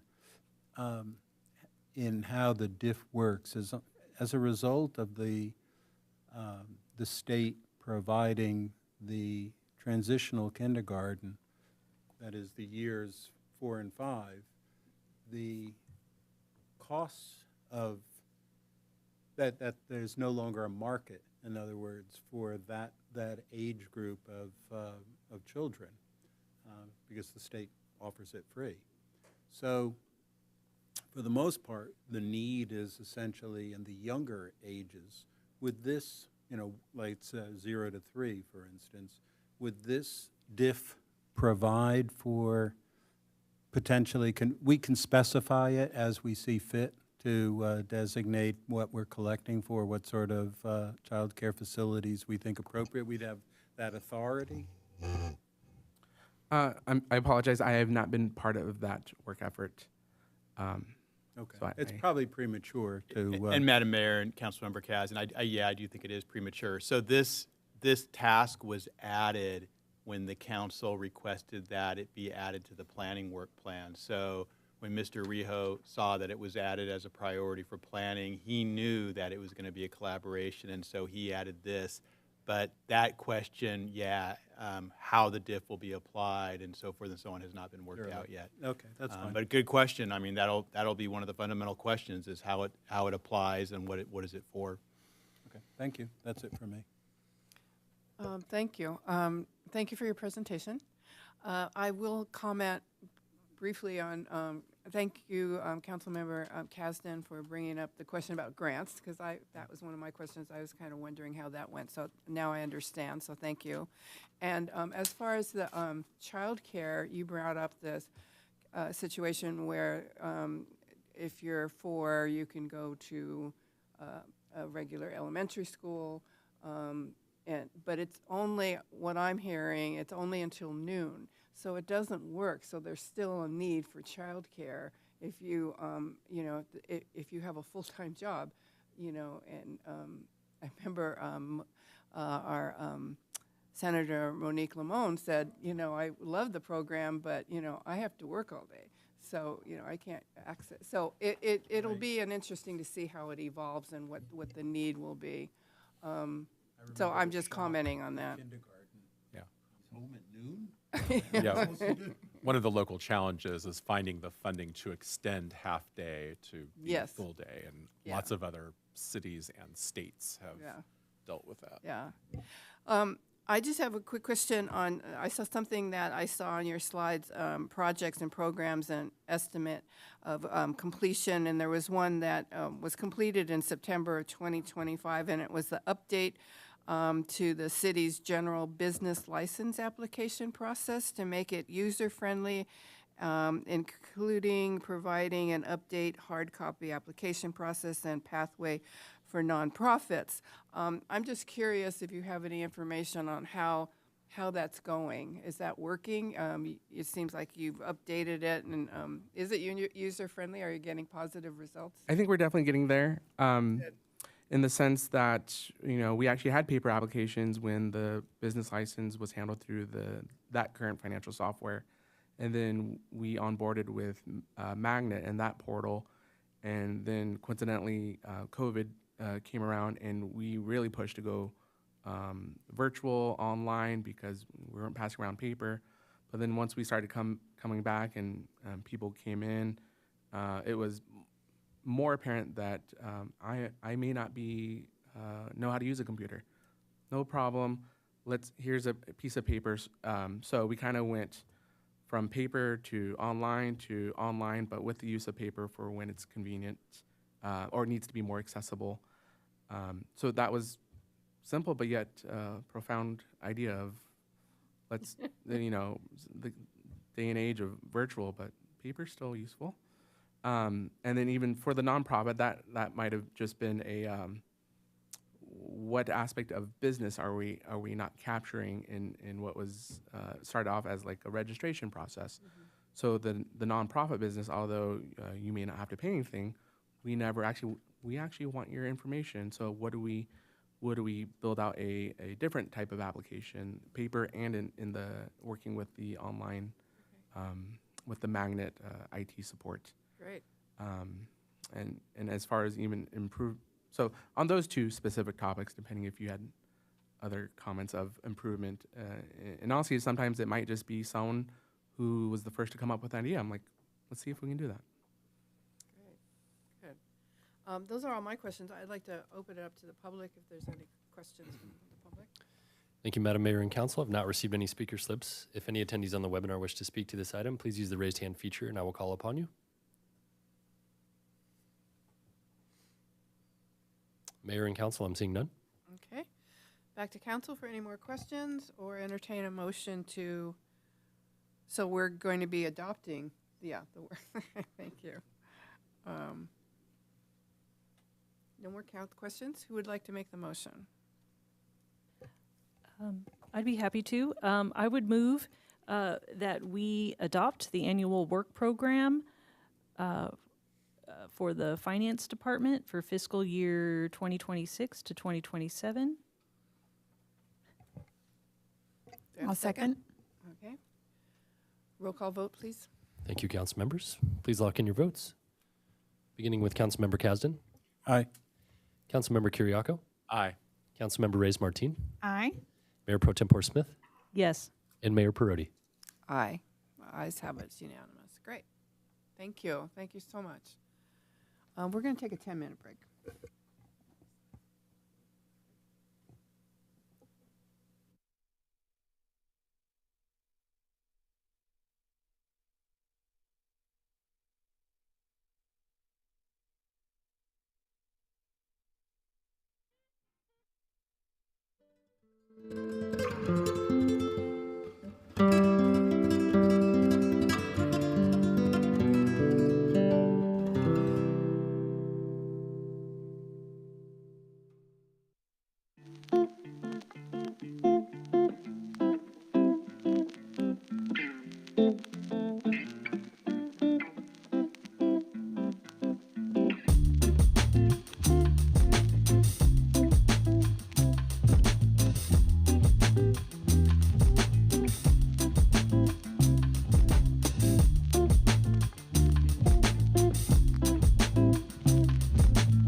Okay, we're going to bring this meeting back to order. Thank you, Madam Mayor and Council. That takes us to item D2, Neighborhood Services Department Priority Setting Workshop for fiscal year 2026 to 2027 Annual Work Program. Thank you. Ms. Plummer, are you going to start it off? I am. Thank you, Mayor and Council. So tonight we're here to talk about the Neighborhood Services Annual Work Program. I have with me the most amazing team in City Hall. I have our city librarian, and I'll fight anybody that wants to fight me on that one. I have our city librarian, Elizabeth Saucedo, our Parks and Recreation Manager, Justin Wilkins, Homelessness Services Coordinator, Chuck Flax, Senior Management Analyst, Cassidy Laer, and our Emergency Services Coordinator, Jason Levy. And so this is the Dream Team, and they're the ones that provide all of the services for our community in Neighborhood Services.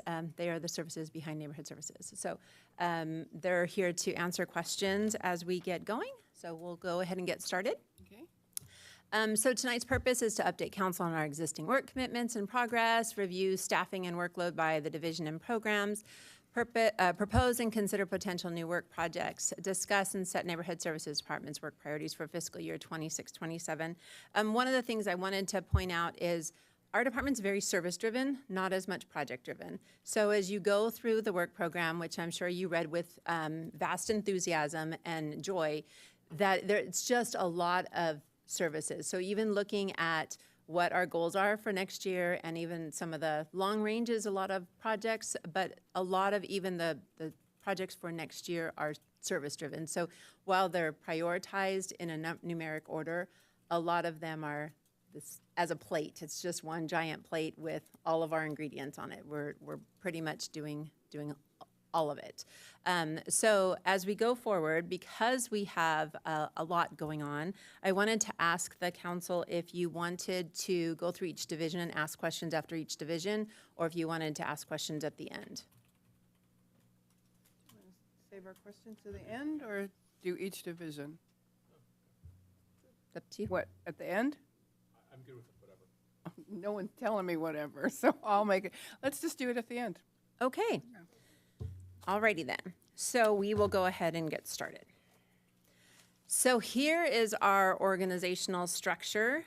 All together, all of these employees add up to 33.125 full-time equivalents. That makes Neighborhood Services the second largest department in City Hall, just behind Public Works by less than 6 employees, or less than 6 time full-time equivalents. But that makes us the largest department by employees. We have 56 employees in our department that we manage. So, we got tired when we saw that all on one piece of paper. So our key accomplishment milestones for this year, this is just a few, and I'm going to highlight as we go through some of the divisions too, because they do such amazing work. So I want to just show them off a little bit. So the establishment of our temporary and off-site library services, once in a lifetime opportunity to do that. And so we're excited to share that. Graduation of 2 CERT classes, our first classes since 2019. It's been a long time coming. And so far this year, we've already graduated 2 classes. The last one being the largest in the county since that 2019. So very exciting. Development of the summer camp and contract class program that you'll be seeing registrations going out soon on that program. Modification of the safe parking ordinance in our Goleta Municipal Code. And as a result, we actually are expecting our first application to come through our temporary license program. So super exciting seeing that take action already. We've been able to secure over $1 million in disaster reimbursement this year alone in funding that we have received in-house, and Mr. Levy has worked his magic to qualify an additional $892,000 that we're expecting in reimbursement. We have updates to the city grant guidelines and implementation of the new grant applicant software. We'll talk lots more about grants as we get further down the pike. Launched the capital campaign for the interior renovation project for Goleta Valley Library, and I won't steal Ms. Saucedo's thunder on that one because she has exciting news to report on that. And the completion of the splash pad at Johnny D. Wallace Neighborhood Park that will be opening later next month. So our major themes and priorities for the 26-27 fiscal year is to complete phase 1 of the Stowe Grove Park project, the adoption of the emergency operations plan, the reopening of the library at 500 North Fairview with the largest party you've seen in a long time. Oh, that type didn't get in there. And then the update of the homelessness strategic plan and the implementation of the new customer relationship management software system, which is better known as our City Assist program. And we'll talk a little bit further about that as we get going. In our administration department, in our work plan item, which is a lengthy product, you'll see that in administration we do a lot of mix. It's like a little melting pot of activity. We support our parking enforcement program. We manage the City Assist program. We negotiate the Matilda Drive properties to secure expansion of public space and do a lot of other different things. In the Neighborhood Services Administration, you also see the support to a lot of different projects, whether it's the Stowe Grove Park project, which is still under my direction, or you see support also for the Train Depot project, which Ms. Cassidy LaAire is helping out with, and Ms. Cassidy LaAire is also the lead project manager for the library construction project as well. So her plate is very full right now. We also have, while General Services is managing and in charge of the construction projects for the community center, we are mostly, Mr. Wilkins is responsible for sitting side by side with General Services for these projects to understand the impacts to our patrons and our services so that we can understand when we can take reservations, when we can't, how we have to modify our service delivery at the community center. So it very much impacts us, those projects, on a day-to-day basis for consumption of time, and I just wanted to share that. So that's all listed in what we're doing, and wanted to share how that relationship is and who's doing what. So some of our, we kind of talked about some of our key accomplishments for our department, but when we talk about let's go ahead and go into our 26-27 program. The first thing for next year is the procurement and implementation of the new customer relationship management, CRM, software system to replace the City Assist program. So last year, we had shared that this was one of our goals for this year. And as we entered into that process, it's a beast of a process. So we recognized that our current system had a lot of challenges for our residents.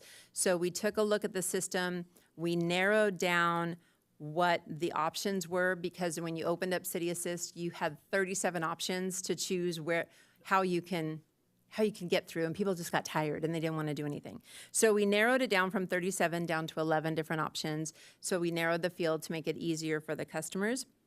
So we improved that data quality, consistency for the customers. It was easier to classify, easier to get to the right staff person. That allowed the staff to respond to the customer quicker and more effectively and efficiently as well.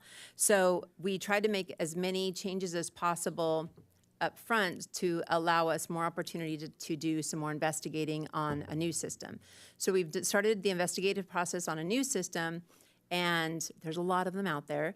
And we found out actually that we have a lot of softwares that we're already using in the city that have an application that may work for us. So we're investigating those softwares rather than adding an additional software to our General Services inventory of softwares to manage, and seeing if they'll be a good tool for us, and then trying to work with our different departments to find out what their needs are for City Assist, and or like system, and then be able to see if those systems may work or if we actually have to solicit an RFP. We have not found one tool out there that we love, so we may be likely having to issue a request for proposals and have vendors come present to us.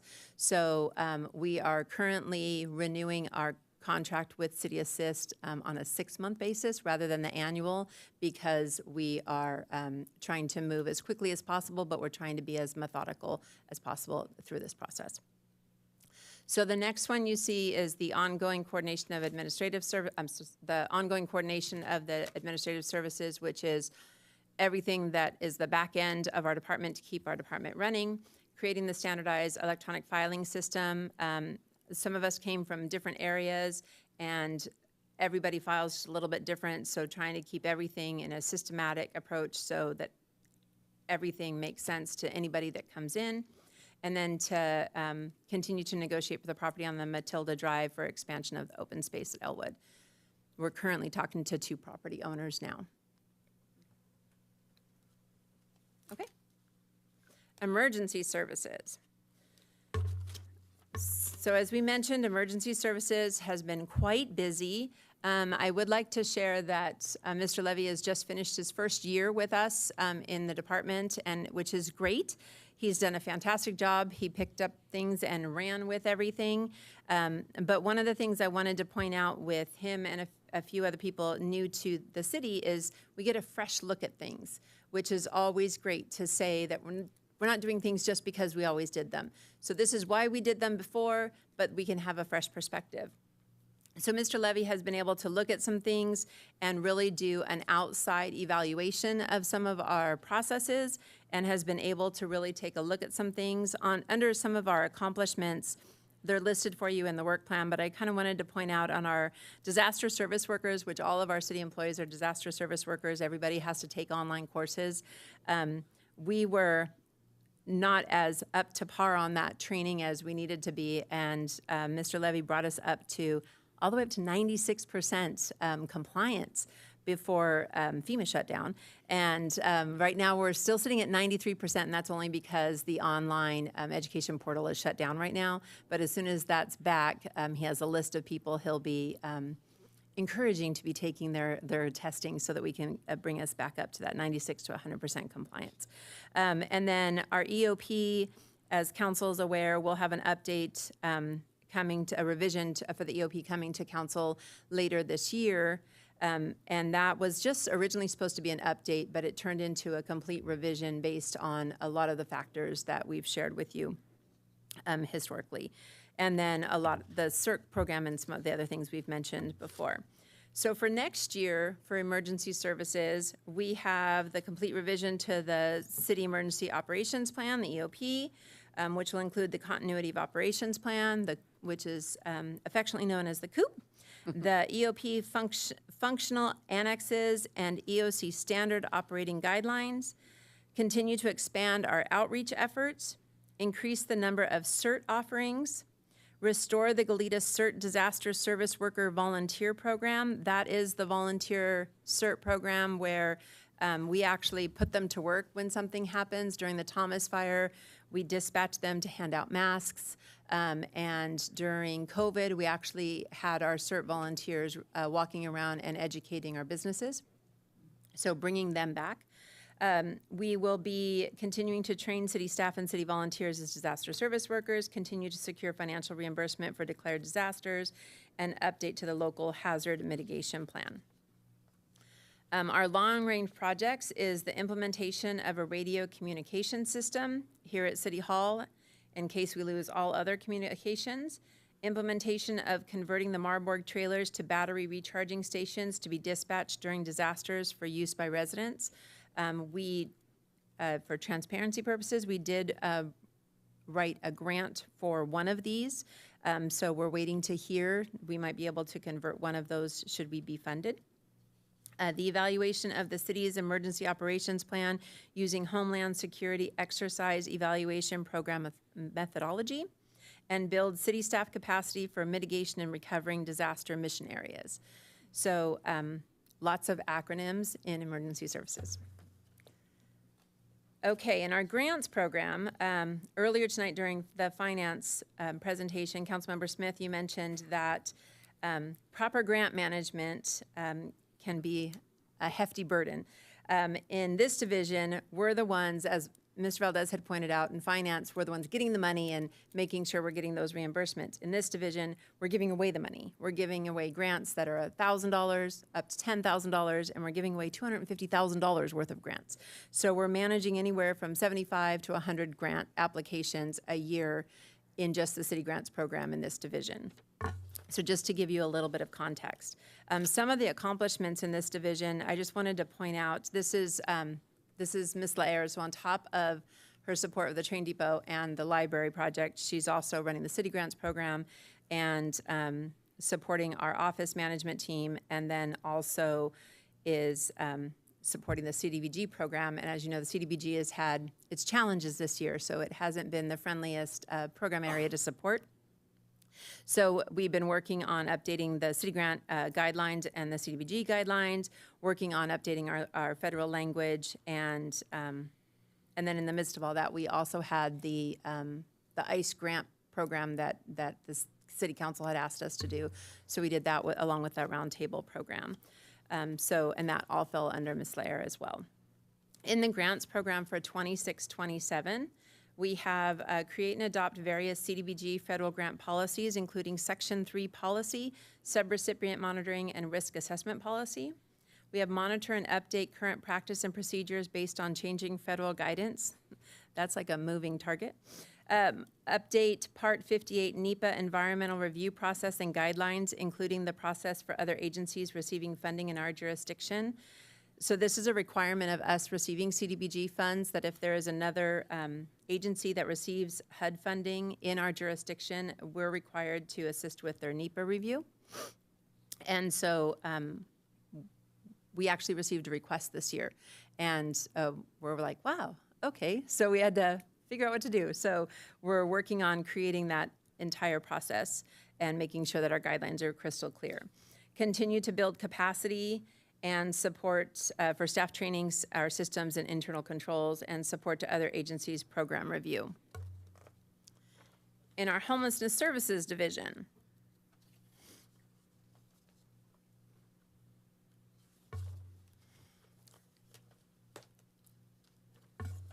we have, Mr. Flax has been very busy monitoring a bunch of different contracts, and one of the big efforts this year was the changes to the municipal code that then also had the ripple effect with a temporary camping license and creating the citation and developing that entire process. And so that was a big effort that he undertook this year. And then our efforts for next year are the homelessness strategic plan update. I wanted to share that the council, as you may recall, we're in the second year of the 2-year budget cycle. And last year, we had the homelessness strategic plan update in our 2-year budget cycle. It was approved and adopted by council. And so that's why you see it again as our #1 priority this year. So it was in our work plan as well as in our budget last year. And so, and as a reminder, this is just an update utilizing our existing homelessness strategic plan as our baseline, and then updating this. And the reason that we want to update this is because we are making great progress on our current plan, on our current objectives. But there's been a significant shift in homelessness activity. We see it with the vehicular homeless and some other things that we're finding out. And we've just noticed that there's a need to make some changes. We did this plan 5 years ago. We've not had our community globally assessed in over 5 years. And we're feeling that we still feel it's important that we do this update. So that's why it's on there. We felt this way last year. We included it last year, and so that's why it's #1 this year. But again, as part of this and ongoing efforts, track progress of Goleta residents served by the county's homelessness prevention, diversion, and retention program, expansion of safe parking program, placing our households into permanent housing, and establish homelessness service provider presence at the Goleta's train depot. And what we're doing there is we're working on a current RFP. We have a current contract with SB Act to provide some services in the Homelessness Services Division, and that contract is coming to an end, so we're getting ready to release an RFP, and included in that RFP, we're looking at offering some office hours and office space at the depot so that we actually have a physical presence of one of our partners at the depot, and it happens to be a partner that has great connections to services for clients that we anticipate may be in and around that area. So we're working and hoping that we can make that happen. long-range program projects for homelessness services is achievement of functional zero, exploration of possible sites for 24-hour vehicle parking for people living in vehicles, support the creation of a tiny home permanent housing project, collaboration for the creation of a homelessness service center providing navigation, showers, warming shelter, or cooling center in Goleta or nearby, Goleta-based program established for homeless prevention program. This is actually currently in development by the County of Santa Barbara, and we're keeping a close eye on it, so we'll keep you posted on that one. Library services. There's a lot happening at the library. So we talked about our temporary library, and just to point out, last year we had we kind of call it a once in a lifetime experience happen. We opened a brand new library in Buellton. That never happens. And then we closed and we're remodeling another library here in Goleta. That never happens. So for Ms. Saucedo and her team to experience that twice in 1 year, it's incredible. So very exciting, very new, different for us. So just lots happening, lots of moving targets, and I'd like to tip my hat to the library team. They've been able to bob and weave like the best of them. They've been able to shift, and they look at things and go, okay, well, we're going to do it this way now. So they've been so flexible and very appreciative of everything. So even just beyond the move, beyond the packing, beyond the setting up services, they have been able to provide services at the Goleta Community Center, in the parks, going anywhere and everywhere anybody will let them, and they're loving it. We made a joke was made last night at the Library Advisory Commission meeting that we may have a hard time bringing them back into the building because they love being outside so much. So lots happening at the library, and that's all listed inside the work plan. So for our library, for activities for 26-27, as our reach our capital campaign goal of $1.7 million for the interior design furnishings at Goleta Valley Library. Ms. Saucedo, where are we at right now on that one, on our goal? As of this morning, we are at 52% of our goal reached. That's so exciting. Okay. Number 2, finalize and procure furniture selection for the Goleta Valley Library. Complete the donor recognition program for the Goleta Valley Library Capital Campaign. Transition library services from GVL Express to Fairview upon construction completion. Establish new print material service vendor following unanticipated closure of longtime provider. This has been a significant challenge for us this year. All of a sudden, at the end of last year, a national book provider, they were about to be acquired, and the acquisition fell through at the last minute, and they shut their doors. So we found a new provider, and they are in no rush to come into contract with us because everybody is beating down their doors to enter into contract with them. So they're like, we'll get to you when we get to you. So our team, again, has pivoted to be able to keep new books on the shelves. We're using local sources. We're using online sources. And our team, again, as they're getting these other books, now they're having to do all of the work to get those books from the vendor and then get them on the shelves, where when we have a contract with a book vendor, they do all the preparation work so that we take them out of the box, just scan them in, and we're able to put them on the shelf. I'm making this very simplistic, but we were able just to put them on the shelf. So right now, our team at the library is taking on some additional work, and we're using it as a learning opportunity for some. So we're excited to enter into a new contract. So that contract will be coming to you soon. And then perform an assessment and refresh of the collection before reopening at the Goleta Valley Library. We also have, this is our 2-pager, the collaboration with the Finance Department and the Parks and Recreation Divisions on best practices for a citywide cash handling policy for in-person financial transactions. So one of the benefits of having neighborhood services and having all of us under one roof is that we have 2 different divisions that handle cash on a regular basis, and they were both doing it a little bit differently. So we're working with finance to make sure that we have a uniform practice for that. We're working with our friends organizations right now on creating memorandums of understanding. They've never had them in the library's existence for any of the libraries. And so we're working with them right now to do that. So we'll be having that finalized next year. Initiate the library's strategic plan in alignment with the Goleta Valley Library reopening. So if you go back to last year, we were supposed to be doing the strategic plan before, but in communication with our team, we realized that we're going to get answers like fix the bathrooms and make it a little bit brighter, or maybe more comfortable this or more comfortable that. So we figured as we're getting ready to open and people are getting better pictures of what the library is going to look like and they have a better understanding, if we start our strategic plan as we're getting ready to open the doors and we get a better understanding of what people are wanting to see as we open the doors, and then while the doors are open, we're getting a better picture of what that looks like. We figured that'll be a better timing for the strategic plan and a better use of that resource, rather than do it while it's closed and the last look people had was the old facility. The migrate the Goleta Valley Library, Buellton Library, and the Solvang Library to a point-of-sale system. You saw this in the finance one. Right now, the libraries use a cash register, and we're actually going to integrate them into the Parks and Recreation software Explore into a point-of-sale system. So again, trying to utilize software services that we currently have in other departments or divisions. Develop consistent and relevant training program for the library division, and finalize a marketing plan for the library division. The library long-range projects, upgrades to or replacement of the Goleta Valley Library book van to increase and expand regional access to library materials and services.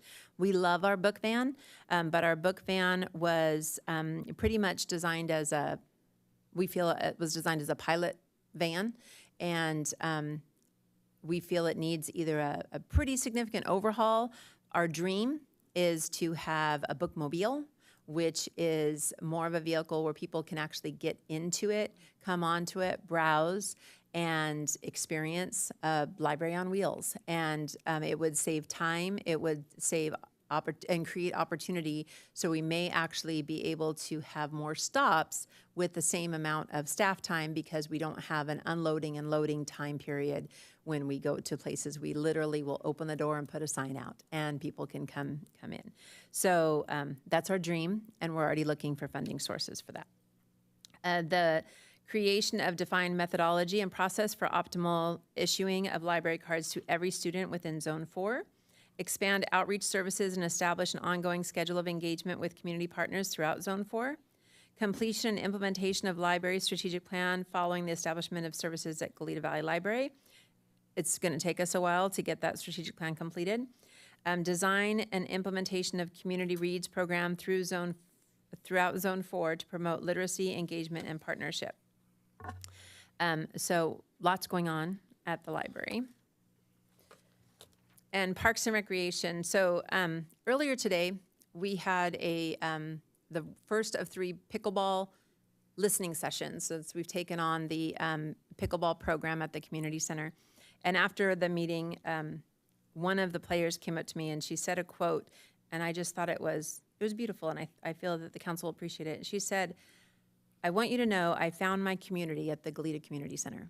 And she was referencing pickleball, but the fact that she said, "I found my community," so whatever community meant to her, she found it at the Goleta Community Center. And she was, I just thought it was beautiful, and I wanted to share that. So that facility is doing what we wanted it to do, and we're really excited. So again, the Parks and Recreation Division has been very, very busy. Development of our contract class program has been a huge haul, and one of the biggest reasons we did this program is not just to provide the service. That obviously is a key essential component, but it's also to provide another revenue stream for the city, to bring in some opportunities to create revenue for the city. We're also looking at one of the things that has been done with Parks and Recreation, with emergency services, and with the library is, again, having Mr. Wilkins, who just also finished his first year with us, along with Mr. Levy and Ms. Saucedo, all coming together. They all have volunteers, but we as a city did not have a structured volunteer program. We have a lot of different uses for volunteers. We have a volunteer application form, but we didn't have a structured program for our volunteers. So these 3 individuals have come together. They've worked with Human Resources, they've worked with our risk management team, they've worked with some other departments, and they've created a volunteer management program that we'll be launching later this year. This fiscal year, we'll be launching it, and that will we'll have a software system that will help us track these volunteers. We'll get them, make sure that everybody is fingerprinted and we're able to track them. Everybody has their TB testing that has to be TB tested by law, and then we'll be able to track some of their hours and have everything centrally located, and then we'll be migrating into how to manage those one-off volunteers that maybe come and volunteer for a month, or not a month, I'm sorry, for like an event or a certain activity. Some of the things that this division took on without hesitation, because we have a happy to help attitude, is when we said, let's do a drone show, we had this team step up and said, okay, let's do it. And they were ready, willing, and the first people to show up that morning and the last people to walk out. So they've just done a great job. We were handed the pickleball program in December when we got an email saying, hey, we're not doing this anymore, we're gonna have you do it. And we said, okay. So we just finished our first quarter of running that program. And as I said earlier, we're starting these listening sessions just so we can just check in with the public, see how it's going. They did panic a little bit, just in case you're wondering, thinking we're gonna change everything. Not necessarily the goal, we're just trying to listen right now. So what we're going to look at doing next year, again, this is service-driven, and so this is our plate. The skylight replacement project at the community center, this is going to have an impact on how we're going to be moving programs, how we're going to have to cancel programs, how we're allowed to have weddings, rentals, and so really closely watching this project as well as the ADA project that's further down the line, and watching how those impacts are going to impact, well, just as you see here, impact remediation. Implement the new pickleball operation schedule if that's needed based on these listening sessions. The completion of Stowe Grove Park Phase 1. Apply and secure state grant funding. We're really hoping on that secure part. For Evergreen Park Master Plan implementation. So we do have funding for the Evergreen Park master planning process, which we're hoping to begin next year. We're watching the state grant funding from the Office of Grants and Local Services through the state Parks and Recreation. They were supposed to release information earlier this year that hasn't come out yet. So we're waiting for those guidelines. We're watching the timelines. We would like to at least get started. We don't think we're going to be ready for that master plan in time for this round of funding, but we at least want to start some of the public meetings so that we might be able to be eligible for applications. And then we also identified Nectarine Park is a high priority to apply and secure funding for. And then, as you see, initiate the Evergreen Park master planning process, implementation of the new spring and summer contract classes and camps, identify and apply for grant funding for Phase 2 and 3 of Stowe Grove Park, the electrical replacement at the Goleta Community Center, support and impact remediation, and the Santa Barbara Shores Park Playground Replacement Project. Right now, we have funding for this project. What we're trying to do is maximize the funding. Our purchasing department is working on a process that would allow us to do a design build, and if they're successful in being able to make that happen, that is an easier, quicker, more financially effective way to do that project. If they can't do that, we'll be just going the good old-fashioned way, but we're trying to make it a more effective and stretch our dollars. For our long-range projects, we have design and construction of a dog park and bike pump park. These are two items. The dog park was in our recreation needs assessment from 2015, still an unmet need. A bike pump park keeps popping up. We have a group that's recently come to Parks and Recreation Commission a few times. They have an interest to build a bike pump park. They'd like to raise money for it, and they're very enthusiastic right now. Design and construction of Phases 2 and 3 of Stowe Grove Park. That's contingent on funding. Development of a master plan for San Miguel Park to address ADA compliance, aging infrastructure, creek restoration, vehicle and pedestrian access. Expand the senior program offerings to include additional evening and weekend programs, and expand the senior lounge service hours, just what the gentleman this evening was talking about. And Mr. Wilkins, I don't know if you noticed, followed that gentleman out the door and shared his card, and they chatted about what can be done.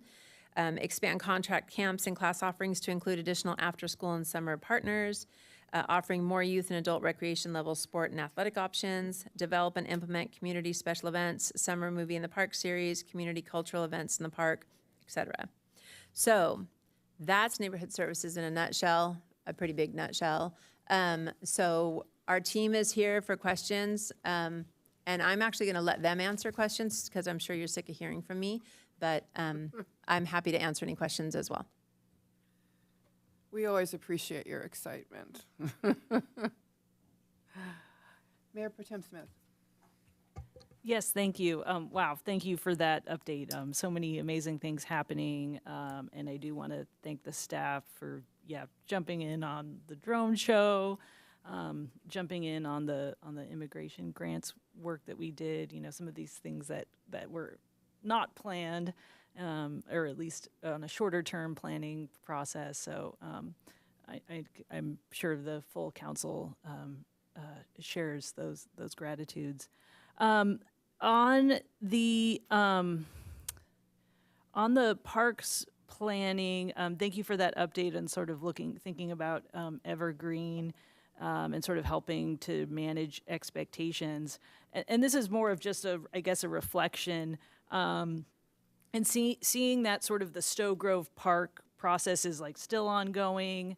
And sort of just knowing how everything has gotten more expensive and we're all sort of grappling with this. But is the department sort of still feeling good about like, hey, we have sort of the capacity to, you know, we can keep the ball going on Stowe Grove while we initiate and start another process? Or are there things in the last year or two where our staff pausing in any way? In terms of sort of these grand, larger projects. Thank you, Councilmember Smith. I'm actually going to take that one. Okay. I just lied to you, saying I wouldn't talk. The Stowe Grove Park project, the fact that we have to do 3 phases because of fiscal concerns is a bit of a challenge. And we did have some challenges because we did have a time where we were short-staffed. We also had some challenges because the community garden project went a little bit longer than anticipated, and then the splash pad went a lot longer than we had anticipated. So we did have a little bit of a backlog. The process for the master planning process, we're looking at the master planning process and that it might sit as a master plan for a while, but having that master plan allows us to apply for funding because you know what that's going to look like. And so knowing that what it's going to look like allows you to, whether you're phasing it or you're going for the big kahuna and going for the everything, and everybody knows what you're looking for. Prior to that, what was happening, especially at Evergreen Park, is we were saying, hey, let's put a bathroom here. Hey, let's put a parking lot over here. Let's do this over there. And it was a bunch of little projects all at once without that thought of cohesiveness. And now with the Creek and Watershed Management Plan and with our Parks Master Plan, there is a lot of discussions of the restoration of the creek, as well as the opportunity to create walkways and paths along the creek to create some open space opportunities for people and some leisure or passive recreation opportunities around the creek and in that open space, because the footprint of Evergreen Park is huge, but we only have a very small developed area of it. But we could expand the developed area to not be active recreation, but be more passive recreation and create safe spaces for people to enjoy the outdoors without having to be amongst disc golfers or soccer players. Okay, great. That's helpful to understand, and I think for the public, like, oh, what does a master plan mean, and why is it important? So, thank you for that overview. That's helpful, and the strategy for using phases and seems to be practical and an approach. But it's good to hear that even if there's some certain temporary setbacks or challenges along the way, that sort of otherwise things will continue, and that these plans will be in place so that as future opportunities become available, we may be able to pursue them. That's great to hear. Boy, there's a million things. I think what the library has been through in this last year, it is really a milestone for the city. And I also think too, right, and then shifting back operations too, I think is going to be so important and critical. So to the extent that that effort is prioritized and supported, I think that's important, and we're excited to see that come. And then in terms of for homeless services, it sounds like we're sort of feeling, I guess it's at least so far, I know it's like early yet, but in terms of the safe parking and efforts there, I realize we're not like agendized to discuss that specifically, but as we look into this next fiscal year, I don't know if Mr. Flax wanted to kind of comment on that briefly in terms of what does that actually look like in the upcoming fiscal year in terms of next steps? Thank you, Councilmember or Mayor Pro Tem Smith and members of the council. All the pieces are in place in terms of safe parking. You all have allowed for an expansion of lots to happen. I've heard from the provider, from New Beginnings, that they are in the process of applying for a brand new lot. So that's happening. I think some of it will be demand, some of it will be the extent that they can staff and expand their programs. So I guess the answer is we'll see, but I'm heartened by the fact that they are definitely moving forward with this new lot. Great, thank you for that. That's a good update. Those are my questions. Thank you. Councilmember Kasdan? Thank you. So, as you know, I wanted to focus at least partially on the homeless strategic plan update that you initially were proposing, I gather, to update it after 4 years, which is unusual. I think my guess is you're saying a strategic plan update, but that isn't really at its core what it is that you really want or need. This is my guess, because a strategic plan is primarily to provide management direction and so forth.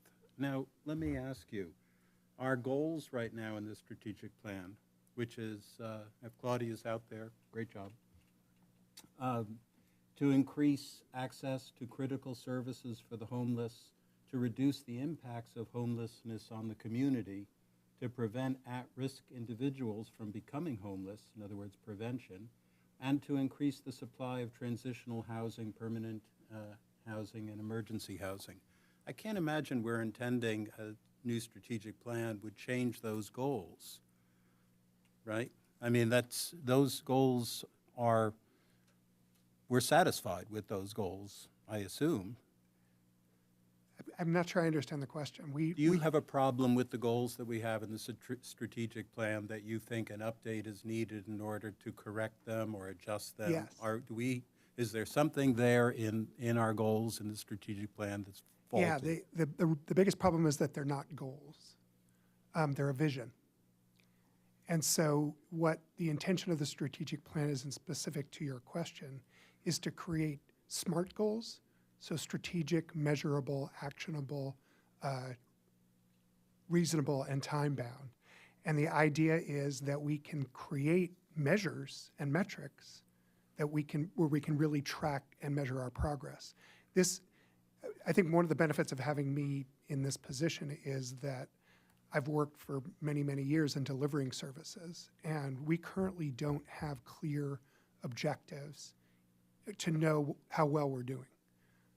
We're doing all the things that you're suggesting, but we're not measuring it. We don't know how far we're going. We don't know what's left to achieve. And I've never presented to you very clear numbers as to what we're going to be doing. So the short answer to your question is no, we're not going to change the spirit and the focus of what we're doing unless we discover something really horrible. But the idea is that we need to be able to measure our progress and understand the impact. So, and, you know, and I gather that, you see, I mean, so is the goal that you have, you particularly are interested in performance measures? That's the particular goal? Because I guess we don't have to spend $80,000 on a, you know, a updated strategic plan to get new performance measures or clearer performance measures. I just don't think that if you look at, here are the goals that we have, and here's our available funding. Most of our funding is, you know, CityNet, SB Act, and Good Samaritan, I guess. We don't have a lot of money to shift to new priorities or anything like that.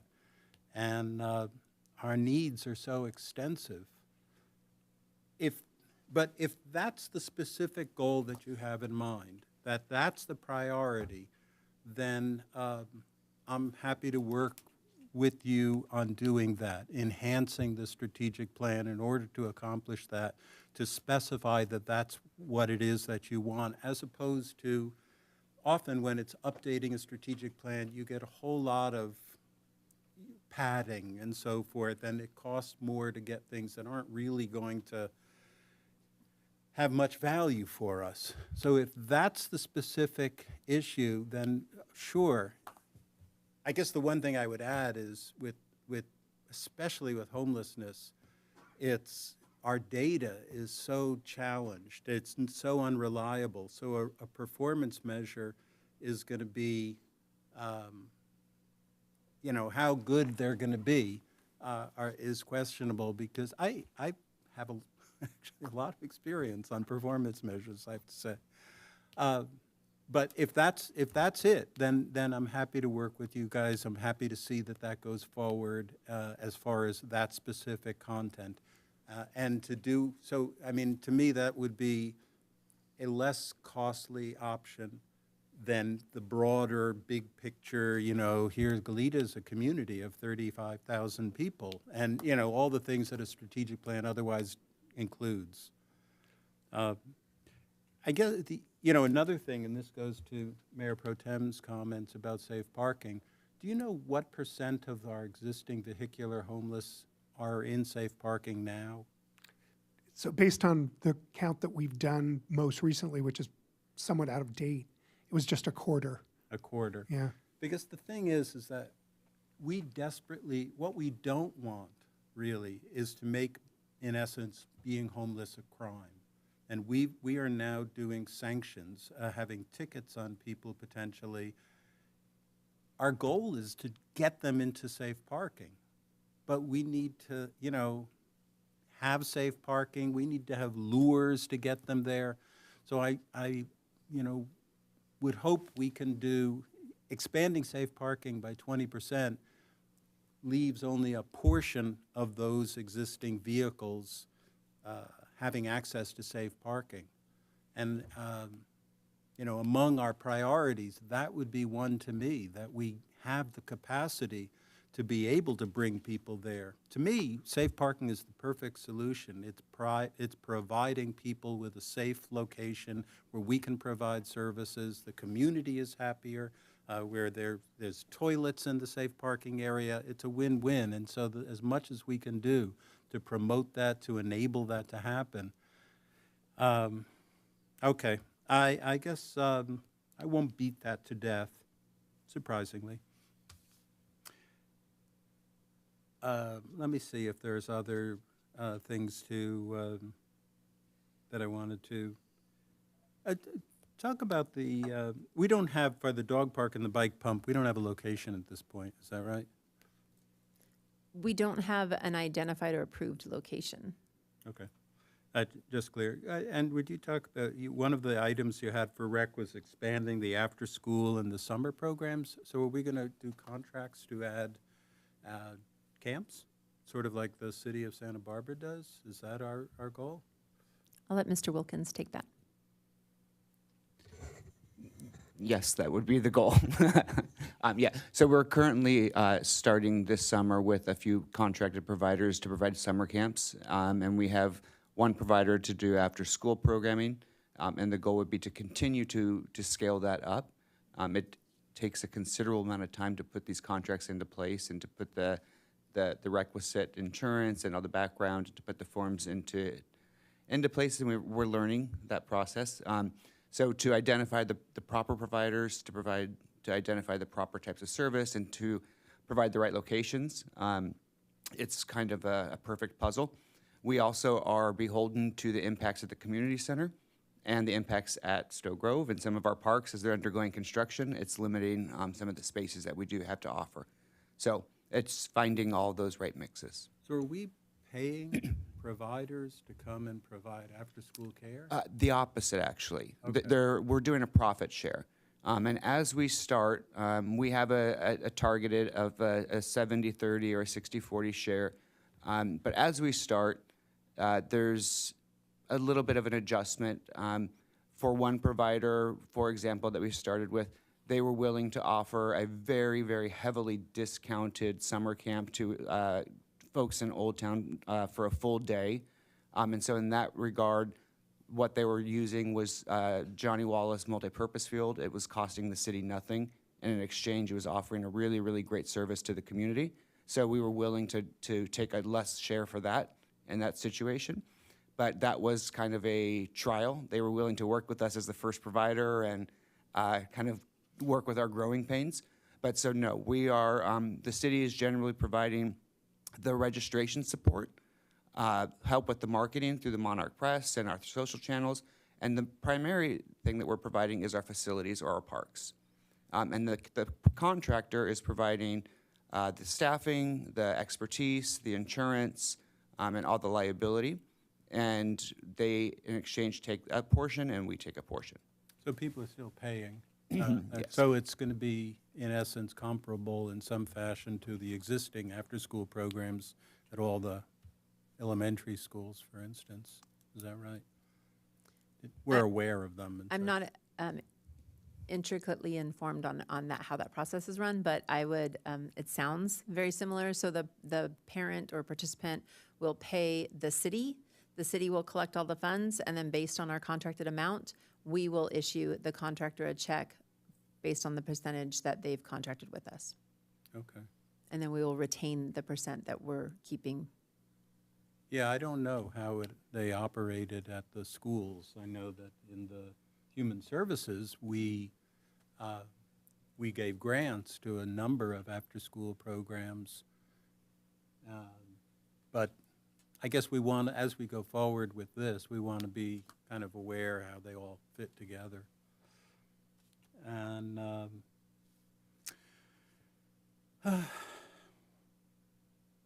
I guess that's it. Okay, Councilmember Reyes-Martin. Thank you. And just on that note, with my knowledge of the after-school programs at GUSD, there's two types of programs. There's the district's after-school program, which is operated by the school district with school district employees. That's heavily subsidized with state funding, which is a fantastic option. And the last time I asked, I think 3,000 students were enrolled in that, which is 80% of the students. And some of those are a few days a week, 5 days. It includes TK. I know we had a conversation earlier about the 4-year-olds. They can also be part of the district's after-school program, so there is an opportunity for parents to have a full day of care. And then separately, PTAs run after-school, like special types of camps for any students who want to participate in that, and that's everything from tennis to, I think they did pickleball once, piano, art, and those they work directly with vendors, and so the parent experience is you paid the vendor directly, not the school district. But it'd be great for you all to learn more about how that works, because I'm sure even that PTA run piece is, I'm sure, varies from school to school, how it all works. anyway, that was my input on that. Thank you so much for this presentation. It's always such a joy to get to hear and celebrate all the important work that you are all doing. You are, one of those departments that is so public facing and, to your point, directly serving the public. And you all do it with such professionalism and care. So it's really exciting to see everything that you're working on, all your plans. I'm sure it's hard to project manage all of it. But thank you so much for all the work. And it's really exciting, I think, for all of us to have this almost sneak peek of all these things that we're hoping to see come to completion and in the future. And then, of course, thank you so much for all the work that you've done to secure grant funding. That is so huge, and we're going to cross all of our fingers and toes that you're able to be successful for some of the ones that you've identified where the funding is still needed. So that was all. Thank you. Councilmember Kiriakou. Thank you. I guess I'll start by going back to the homelessness strategic plan issue. I mean, I think to briefly defend the prior work effort there, the county was in the middle of changing its approach. Pretty important partner, right? There were pending court cases going through the docket. We didn't really know what we could and couldn't do. Having even a big goal and a vision was in and of itself kind of revolutionary at that time for our city, because we were really a city at that point that was transitioning from, well, that's really more of a county problem with county services, and there were different points of view about to what extent Goleta had homelessness challenges to begin with. I mean, I think there were people that would really say that's really more of an Isla Vista problem at the time. And so I think we've come a long way. I do think it's timely that we address this, because the legal landscape is becoming at least a little bit more settled. What things we can and cannot do are a little bit more settled. And so now I think it's about transitioning from vision and arguably objectives to actual strategies that affect achievable outcomes. And really benchmarking them, tying the money to the programmatic effort to, okay, this is when we could realistically expect an outcome, whether it's in year 2, year 3, year 4. I think our community center plan had some of those types of things built into it, and there's some things going on at the community center and the former nonprofit that used to manage it. So there's a lot shifting there too. But I just wanted to briefly kind of defend the work effort there, because I do think we're very lucky to have you, and I think you're exactly what we need right now. I also think there were a lot of hurdles that had to be overcome and scaled, and I think our staff at the time did a good job of asking for what they needed and for what we could do in the middle of COVID also. So sorry, I know that wasn't really so much a question as a speech. Let's talk about libraries. So I had the experience of boarding Charlotte's Web in Lompoc not that long ago. And, to Ms. Plummer's point about could we maybe have a bookmobile versus a book van? Yeah, sign me up. Where and when and how and what can we do to make that happen? I also think it's important that we not lose faith with the effort that went into securing the book van and the promises that were made at the time for what that was supposed to do. So I hope that as we start to transition to asking for the next big thing to serve not just Goleta residents, but other people that pay into Measure L. We have an entire community in the Eastern Goleta Valley that pays into Measure L, but they have to hoof it. And we're finding out that certain bus services are going to be reduced. The amount of time that it takes to get to the Goleta Library. Whether you're talking about the current Express or you're talking about the new one that's going to be online in a year. Knock on wood, in a year. I think there's a lot of different factors and challenges out there. So I'm hopeful I'm hopeful that we can continue that larger vision of trying to bring library services to people and meet them where they are, because there's a lot of people that are paying into the library that don't have as much of an opportunity to experience it as we would like. So I really like that goal, and I'm glad that we have that in there. I also want to talk about libraries from a different perspective. What is the latest? I've heard some rumblings about library funding. We know our very important partners at the county are facing some challenges financially, and they're looking for opportunities to reduce expenses, reduce outputs, while still maintaining service levels to all of our residents in our larger region and the county.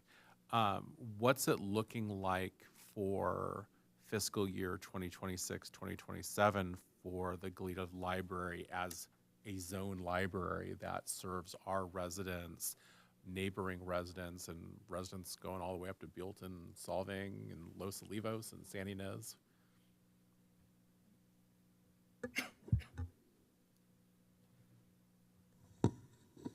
Thank you for the question, Councilmember Kiriakou. You are absolutely correct. The conversations occurring at the county level with regards to budget have certainly taken center stage for many of the departments at the county, and the Community Services Department is no exception to that. And so the most recent information that we have received from the Community Services Director is that there will be budget workshops held next week. And so the Community Services Department budget workshop is scheduled for April 13th. And the discussion that's being brought forth for consideration at that meeting is a reduction in per capita funding from the current amount of $9.42 per person to $9 per person.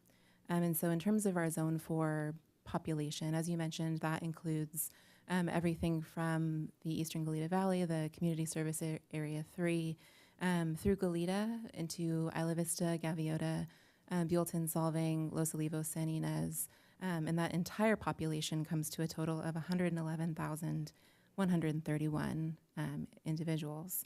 And so what we're looking at, if that reduction holds at $9 per capita and doesn't go below, which is the request that the Library Advisory Committee is sort of unified in requesting that we understand that the current financial landscape at the county makes this a difficult necessity based on their larger funding levels that have been reduced on the federal level and how those impact social services.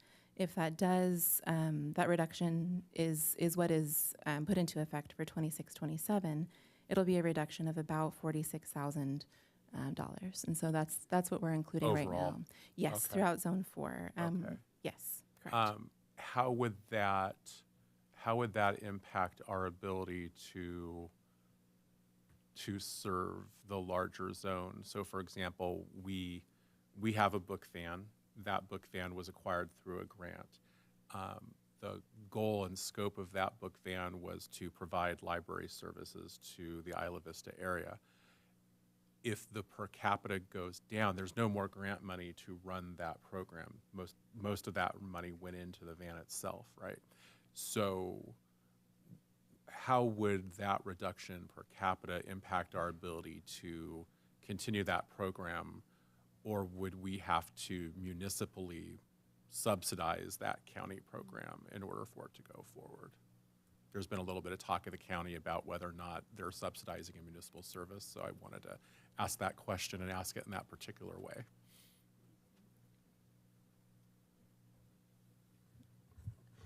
Thank you, Councilmember Kiriakou. The news of what the county is proposing and some other things, we're taking a deeper dive into our current budget, taking another look at the numbers. We've already submitted our recommendations for this year, remaining status quo to last year, and same with the jurisdictions that we serve in both Buellton and Solvang, and seeing if there's any anything that we can shift or modify.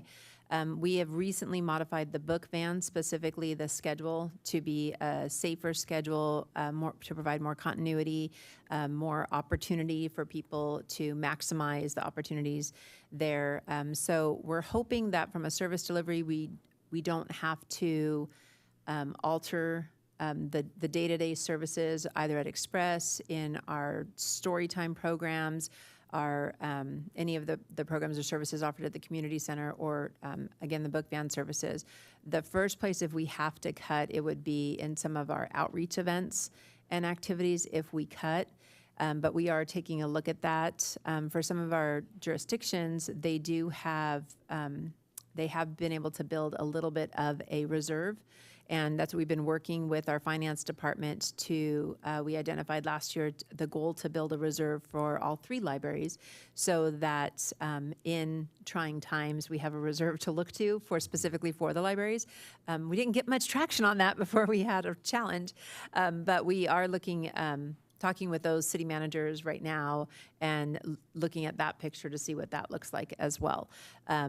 So for the book van, we're taking a look now because this is all relatively fresh information, and then finding out what's going to happen next week and working with our finance team to see where, if at all, we need to cut or if we need to make some modifications and some shifts. Okay.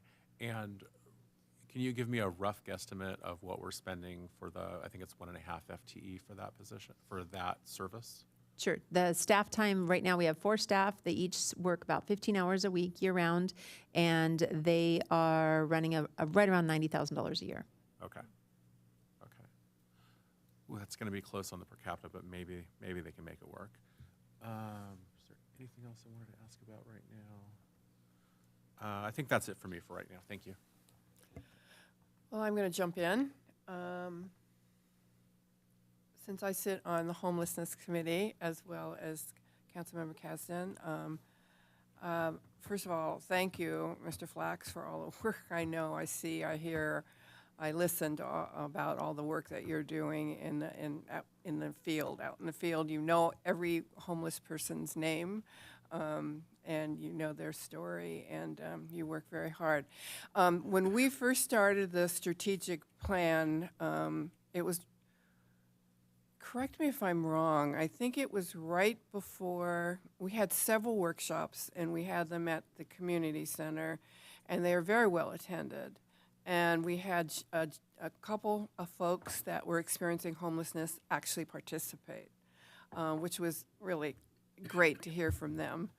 And then right after that, we put the strategic plan together, but what year, was that right before the pandemic? And then we had to kind of... 2021. Yeah, so we kind of had to put our brakes on a little bit. We were still doing everything we could, but as the whole world kind of stopped at that point, moving along with the strategic plan, I think from that experience, we put together quite a good strategic plan. And I would agree that now's probably time to look at it again. We've learned a lot. If nothing else, it's also, I think it's good to go back on strategic plans and see what we've learned and what we've accomplished, and then how we can do better. So I would think that's kind of one of the goals. So I have no problem with moving forward with it. I hope the involvement of the community would be as great as we've had in the past. It's evolved. It's like for a long, long time, we only heard about the encampments and the fear and the fires, and then working with Caltrans and Union Pacific, and then now we're hearing concerns about folks living in their cars. So it's another situation we're looking at, and how, and it was wonderful. I was on the RAP meeting. It meets yesterday, every Monday, and it was really interesting to hear that Safe Parking's found, I think they have another site, so that was exciting. That was like, okay, it's working, it's going to take a while to get this information out to the public that we need more sites, and working with the public, we'll see how that works. So it's moving along. It's I also heard how well Buena Tierra is doing.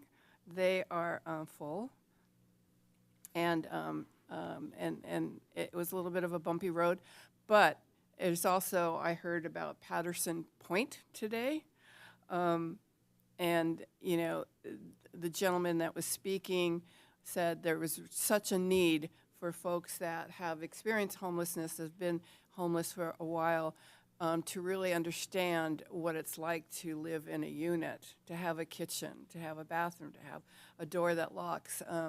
But I think what Buena Tierra is so special is that their services are on site. And I think, you know, he was kind of, I don't know if they have services on site at Patterson Point or just a manager.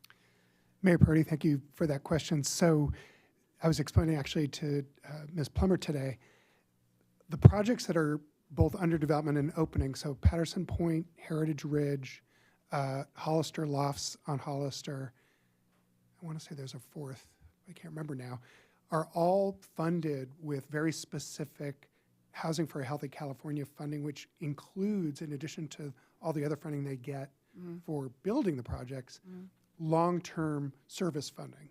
And so in anticipation of that, the County Housing Authority hired a staff of support service folks. And I spoke to Bob Havlicek last week about this.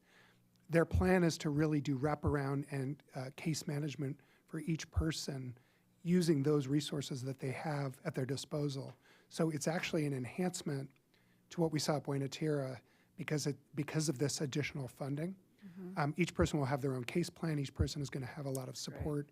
Be Well actually is leasing specifically units specifically for people with mental health issues. So these, if it's hard for me to believe, but each of these projects will actually be more service enriched even than Buena Tierra. So That's great. the hope is that we'll be able to maintain people's tenancy. Great to hear. Do you want to make a comment real Yeah, quick? just an observation. It's great to celebrate when we have victories. It's great to do that, but it's also important for us to recognize that we're losing ground. You know, the numbers of homeless coming in versus how many we're putting in housing. And so we can't we can't just accept that doing it that money is really scarce. And we don't have the housing for the people who are there. And we'll never make progress unless we have more housing. And it's just, anyway. All right. 2 steps forward, no, 3 steps forward, 1 step back, you know, it's just, that's how it's always been. That's kind of how We're doing 1 step forward and 3 steps back. I don't know if I agree with that, but the other point I wanted to make, getting off homelessness for now, is the book van. I want to talk about that. And thank you, Councilmember Carriaco, for reminding me. I kept thinking, what was that book van that I went on a tour of years ago? And it was in Lompoc, and it was so incredible. Charlotte's Web. They got funding from some organization, right, to do that? I mean, it's not a cheap endeavor. It was an estate. It was a gift. Ah. It created a I little thought group. so. You know, It's gorgeous. create a little foundation. And I kept saying, I want one of those. And everybody's like, yeah, we all do. So, but that's a great idea.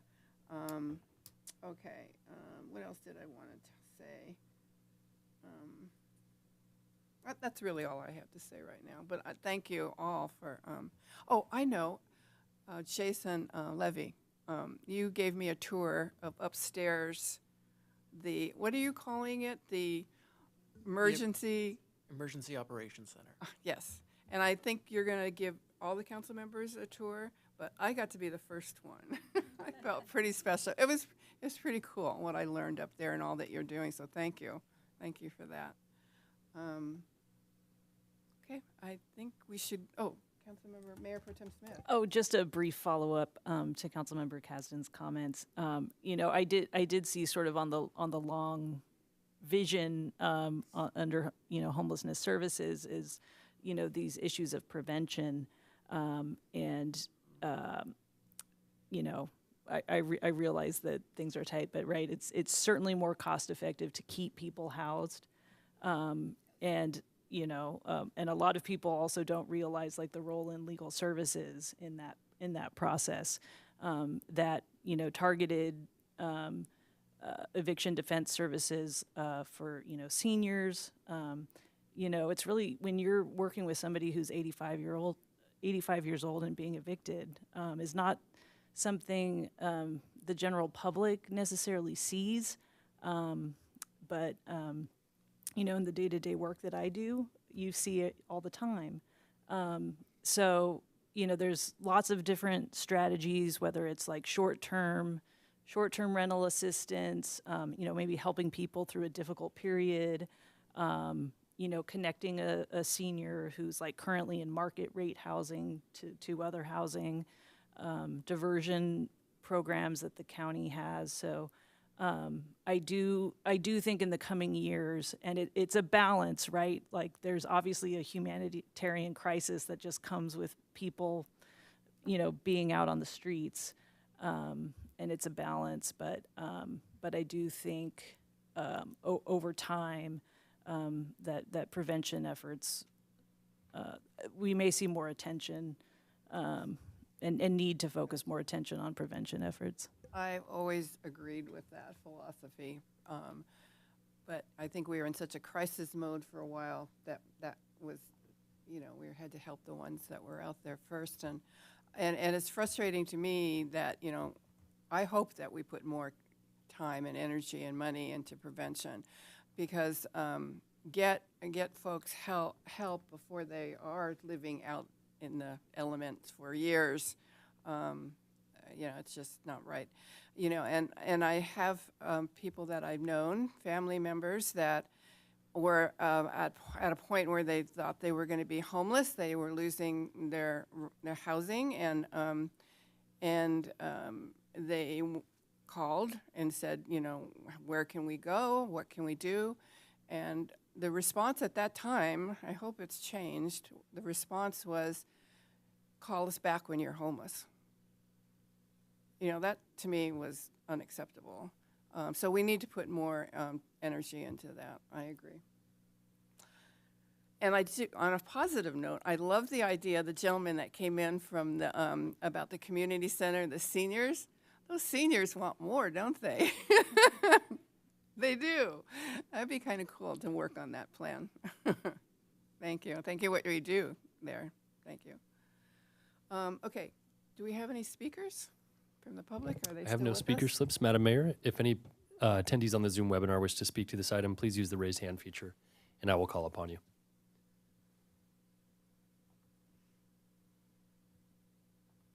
Madam Mayor and Council, I'm seeing none. Okay, thank you. Any more questions, comments? Somebody would like to make a motion to approve the work plan?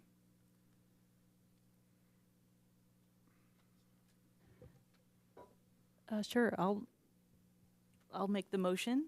I would move that we adopt the annual work program for fiscal year 2026 to 2027 for the Neighborhood Services Department. Anybody second? A second, okay. Roll call vote, please. Yes, council members, please lock in your votes. Councilmember Kasdan. Okay. Councilmember Kiriakou. That was different. Aye. Councilmember Reyes Martin. Aye. Mayor Pro Tempore Smith. Yes. Mayor Perotti. Aye. Thank It's you. unanimous, the ayes have it. Thank you very much. Thank you. Thank you for all the work. Okay, council comments, standing committee reports. Anybody have anything they want to report? There just says standing committees. Oh, we have ours. No. Ours met. The Human Services Committee it doesn't- met.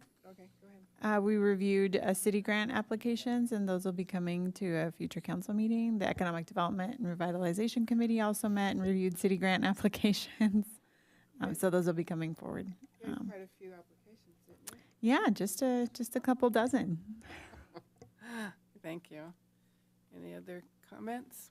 There had been, I think, another meeting like the week before that may have happened since the last council meeting. So we also had a discussion about the Meet Me in Old Town program, and that's going forward with a slightly different schedule and a different approach with the sites and some street stuff.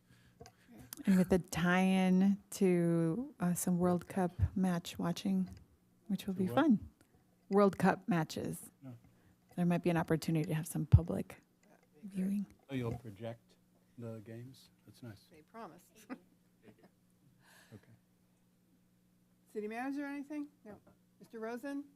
Okay, then this meeting is adjourned.